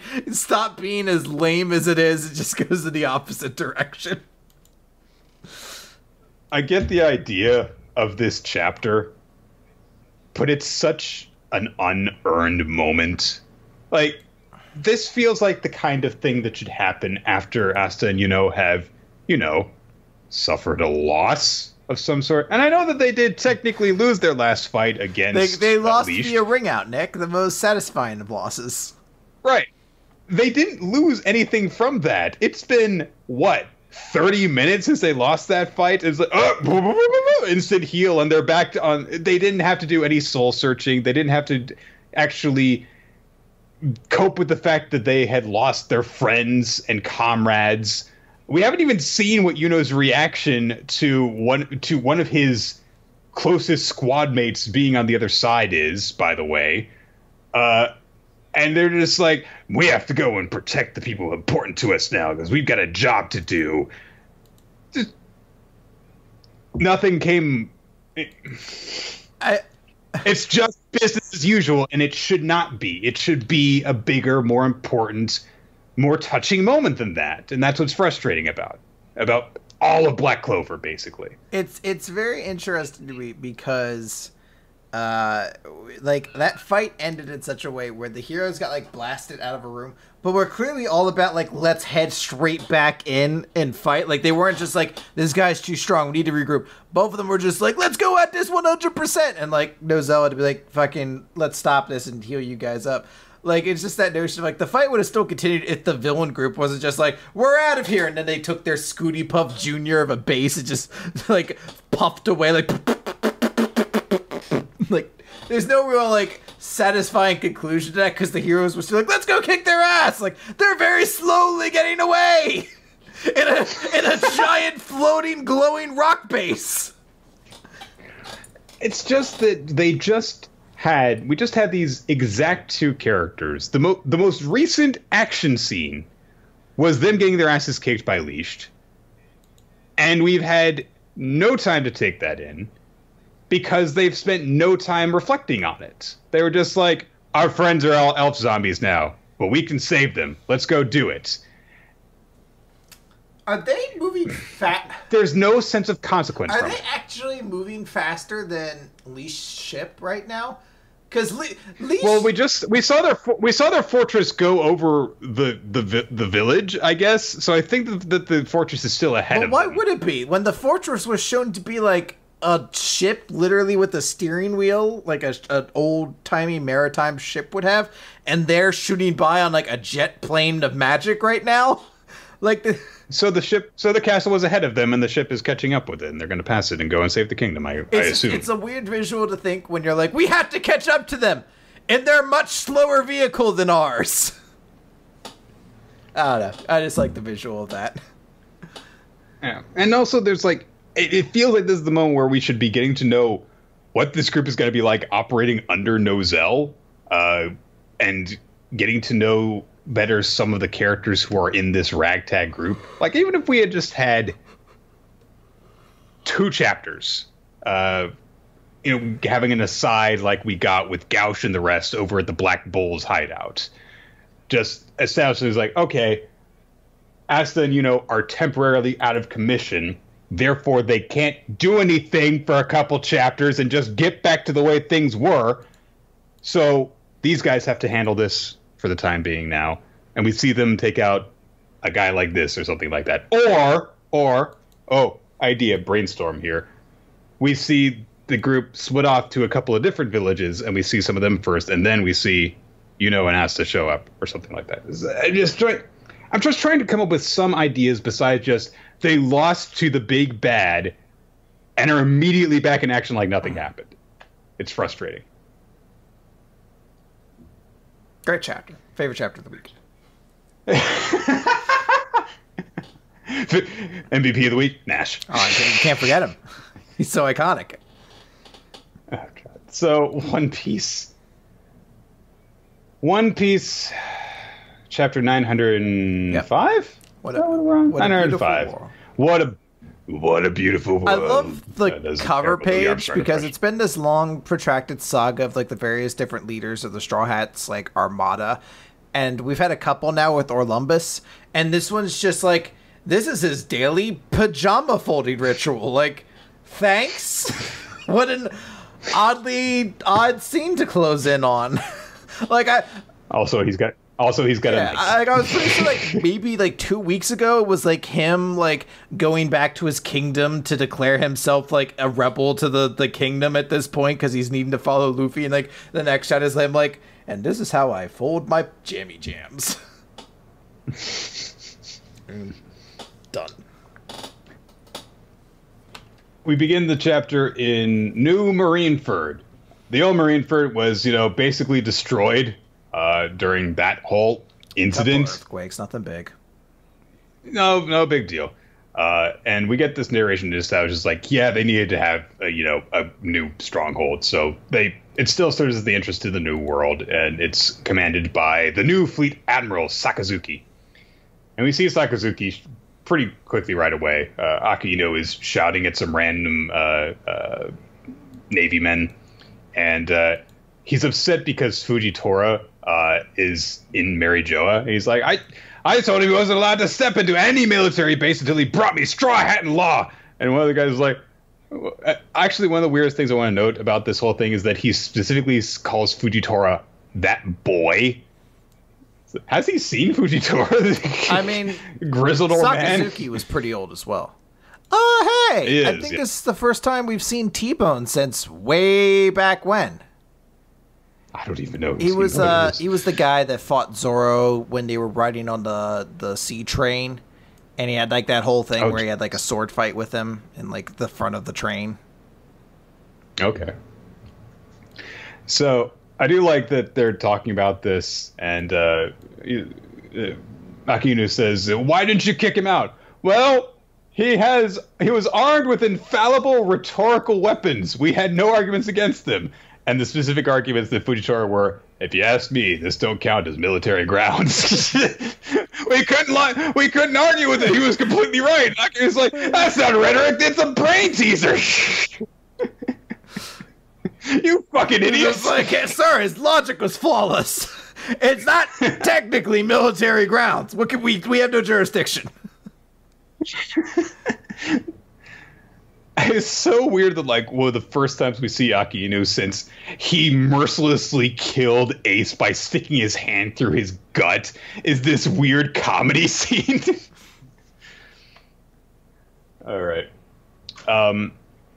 We get more world building because around the other side of the Navy base on the Grand Line, there is the Mammoth Red Port, along with its counterpart on the far side of the Red Line, which acts as the government's route from the sea on one side of the wall to the other. Here, people are carried up to Sacred Marijoa on special bubble-based lifts called gondolas. Of course, why not? I mean, Nick, we can't stop on that part. There's like an entire page of absurdity right before us. How could we forget the great King Taco? And King Beer the Sixth from the Rashwan Kingdom, and his for God's sakes, I fucking love Oda fuck. It's so stereotypical. It's like, we need a Russian dude. What should he be? I don't know, vodka. Nobody knows that. Beer, same thing. And this guy's from America. What's his name? King Hamburger. Hey, this guy's from Mexico. What should his name be? King Taco, and he wears a sombrero. He's not from Mexico. He's from the Kingdom of the Dead. This is true. What does he wear? A giant sombrero and a huge mustache. And a poncho. Like, I just wanted them to like keep going with it. They're just like, and the king from the land of the rising dragon. It's King Ramen. He's just like wearing like the big rice hat and everything. We shouldn't be surprised. I guess we shouldn't be surprised considering that Kinemon and Momonosuke come from very stereotypical samurai land. That is true. And I do love, it's still one of the things I can't wait for, to find out more about the Supreme Five, or I can't remember their exact title, but it's like the one of like 5 historical leaders that's like Abraham Lincoln, Mahatma Gandhi, like Gorbachev, and they're the most evil people in the planet.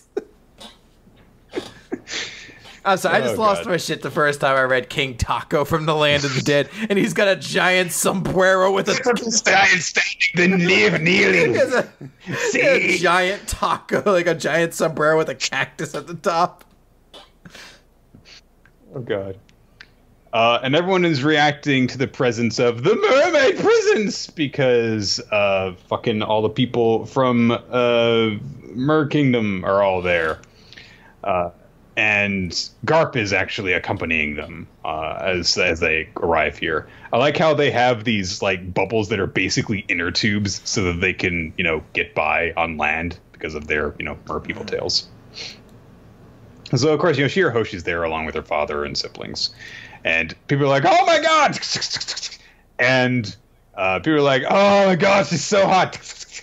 And Morgan's has hearts in his eyes. And I don't know if it's because she thinks that she's beautiful or what this means, because they say, oh no, he's Twitter-pated. Yeah, I didn't get that pun. I'm sure there's an explanation to it. I did not get it. So King Neptune leans over to Garp and is like, why is Shirahoshi so popular? And Garp says, oh, well, the public has heard murmurs that the mermaid princess of Fishman Island is just as beautiful as the famed pirate Empress Hancock. And, she is a beautiful girl, so I'd say that, she definitely passed that bar. Plus, she's huge. He's fucking big. There's so many weird little gags that we get from Garp in this chapter. Including just Shirahoshi being like, oh, Sir Luffy's grandfather, is that one of your famous forests? And Garp's like, that's a tree. She's like, is this one of your many cities I've heard about? He's like, that's a trash can.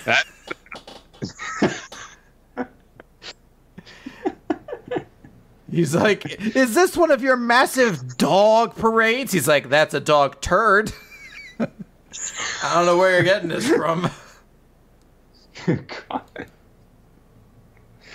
All right.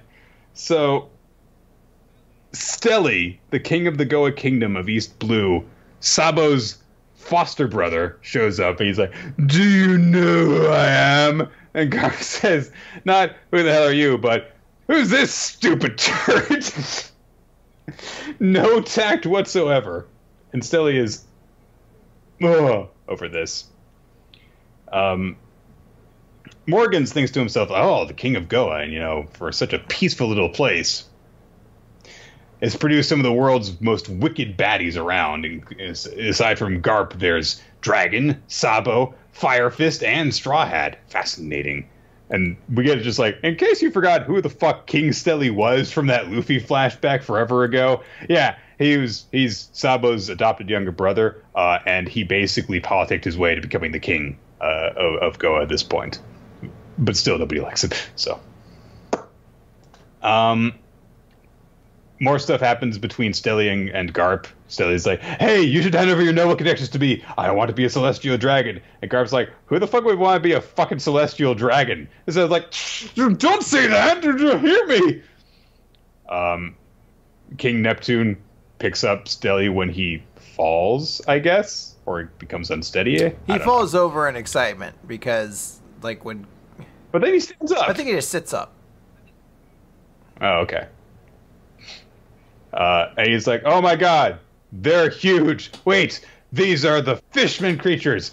Aren't they the ones that spread disease with a touch? And he falls over backwards in order to escape. Like, he starts tumbling backwards end over end and eventually collapses. Good times. Yes. Garp says farewell to Shirahoshi and the rest as they go up to Mirjo. I already forgotten. Marijo, yeah. I think that's it. And they fly up in this airship style thing. And Shirahoshi sees the sun off in the distance, and she's like, "Oh my gosh, this is amazing!" And everyone's like, "I never knew that this surface could be so wonderful. What a beautiful world!" And Shirahoshi says, "Father, if it can come true, I would like to live on the surface, and I want to show everyone in our kingdom this world of the sun. I'm sure everything will work out just fine for her." Yep.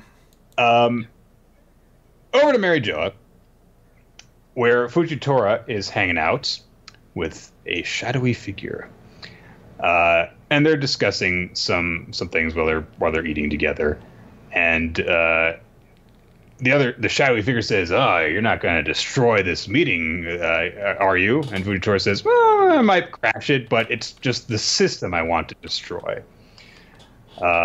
And they also talk a bit about where Fujitora's been and how Vegapunk is doing. And Fujitora says, "Well, I may not be able to see it, but he's got quite a creation on his hands." And the guy's like, "What do you mean?" "There's no longer any need for the 7 warlords of the sea."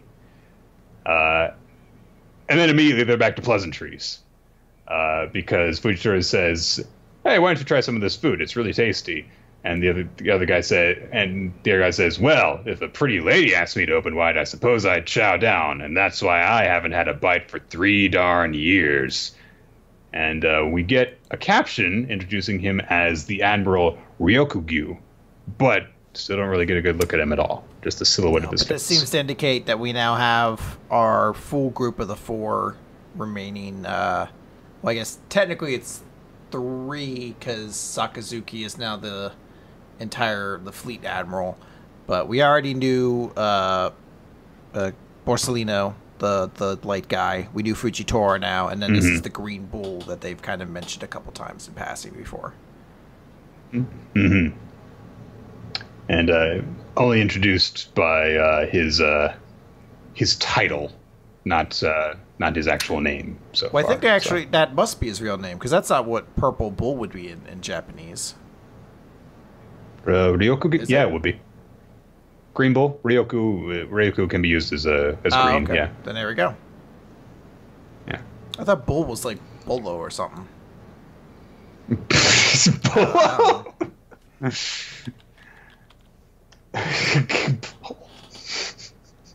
I typed it into fucking Google Translate and it says burrow, so. All right.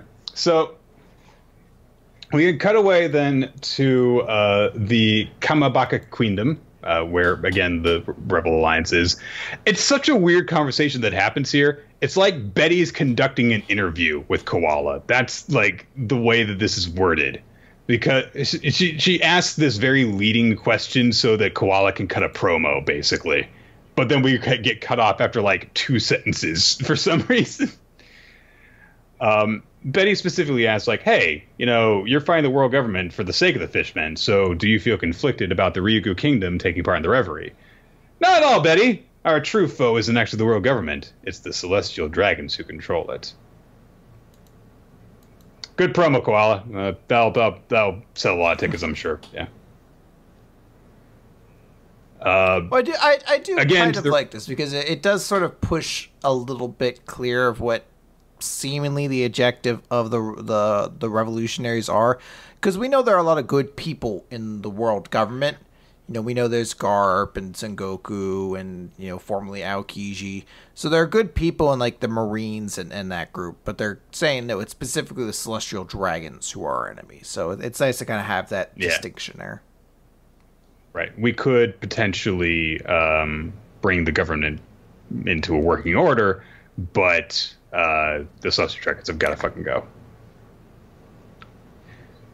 So we cut again to the Red Line, to where Stelly is still freaking out over the Mer people and such. King Burger's just like, "Oh my god, leave me alone." King Burger, Nick, it's a full title. King Actually, Hamburger. he's based off of the very shitty joke from the Steve Martin remake of Pig Panther. He is King Hamburger. Because he had a thick French accent. Yeah. It's classic. Yeah. So Stelly is still freaked out over this. So he's like, crows! If the crows peck the bubbles, we'll plummet to our depths! They're like, yeah, I guess that, if it is kind of unusual that they're flying this high. Crows, you say? We did find out about something. Where did we see crows recently? And Shirahoshi actually finally gets something right. She's like, these must be the famous birds! So, Stelly is shouting for a guard. He's like, shoot the crows before they pop the bubbles! And the guard's like, we're safe here. Crows have never popped the bubbles before. Please be at ease, King Stelly. And he lifts up you can get a look through his visor. It's Sabo. So, like, there's the, like, whole unpopular opinion thing that's been going around on Twitter recently, where it's like, unpopular opinion, food edition, unpopular opinion, butt edition. Like, there's just an unpopular one. Sure. I'm going to do unpopular opinion, One Piece edition. I can't give less of a flying fuck about Sabo. I've tried. I cannot give a fuck about this kid. I still think this is cool. And I like the tease of we saw Karasu a couple chapters ago, and now we're seeing crows preparing to attack and stuff like that. So yeah, I think that it would have been better off if we had just seen the crows and not had Sabo go, "It's actually me, wink." Well, I think we needed that probably, but still, I'm just like, I like so much of this chapter. I love the just absurd stereotyping of all these various other kingdoms. Like, here's a dude from America. His name's Mr. Hamburger, and he's from and he looks like Hollywood. Uncle Sam and Abe Lincoln combined. He looks like Uncle Sam and Abe Lincoln combined. Yeah, he's very goofy like that. So I do enjoy that, and I like the tease to Ryo Gyoku. I think that's a really exciting thing. I've been waiting to kind of see this guy at some point, so I'm super cool for that. So I like this chapter by and large, especially because we get more Fujitora, and Fujitora is fucking boss, so that's all great. Yeah. Well, anyway, that's our manga for this week. So let's wrap things up by proclaiming what our favorite stuff was, I guess. I'm trying to think, what was my favorite chapter of this week? That's a tough one. I almost don't know if I have a specifically favorite chapter of all this. I'm gonna go with We Never Learn. I really like the setup that we got here. And it's not like it was just all set up, though. We did have some really nice gags here and there, with Fumino's secret society meeting being so over the top. Yeah, I really look forward to seeing what this arc has in store for everyone. I guess I'll go with the Promised Neverland, because it was kind of exciting, even though it was a lot of the Pepe stuff. I do have to enjoy one of those good old-fashioned, we're stuck, we're doomed, is what they want us to think. And in secret, we fucked them over. Woo! And MVP, I'm going to make a Bond from Seven Deadly Sins. I like the bonding that he got down with Meliodas. I want to give mine to the leader of the Thorn Society, if I can, because that is my favorite fucking moment from this week. Steeple the fingers. Just like, let's begin the meeting, my dears. All right. That is going to do it, everyone. Thank you for joining us for Weekly Manga Recap. We tend to record the show Thursdays at about 7:30 p.m. Eastern Standard Time. Just a quick here note. on One Piece won the audience poll, in case you're curious. Cool. Here on hitbox.tv/RoloT. It's not hitbox.tv/RoloT. Smashcast.tv/RoloT. And twitch.tv/RoloT. Follow us on Twitter for updates on @WMR Podcast, @RoloT, @NickFTime. You can also check out our past episodes on weeklymangarecap.podbean.com. Subscribe to us on iTunes. Subscribe to us on YouTube. Leave a comment and rating to help us out there. Our episodes are up on YouTube and done and fully caught up to date now, except for, well, this one. Yeah. So, yay! Send any feedback. Ask us questions for our Q&A episodes. Suggest future manga for us to read via email and send them to weeklymangarecap@yahoo.com. Special thanks go out to our Patreon supporters. Your support allows us to create all sorts of bonus content for you guys to enjoy. We just put up a twofer for our champion level subscribers to make up for our missing bonus episode for April. So there is Weekly Manga Recap lives grand finale edition based on the big finishes that we've had in recent months, well, mostly weeks, but also months. And we have our third showdown, which you can check out. It's the Saddest Death Showdown. And if you listen to that, be sure to also vote to decide who wins and takes home the belt this time. And we're going to have a new bonus podcast for June. I won't say what the topic is quite yet because that could change depending on how things go, but I believe we're going to be taking another dip into As Explained by Manga. So look forward to that. We'll let you guys know specifically the topic as it comes up. And finally, thanks to all the people who help make our podcast possible by helping us out in different ways. Steve Man, our title artist, and Infamous Planet. Thank you guys so much. Yeah, thanks, Infamous, you big dork. Hey! All right, that's going to do it, everyone. See you later. Catch you later. What do we go out on, Nick? I need to go where there is actual air conditioning blowing on me. So Nick needs to go where he's going to get blown. Goodbye, everybody. Boom!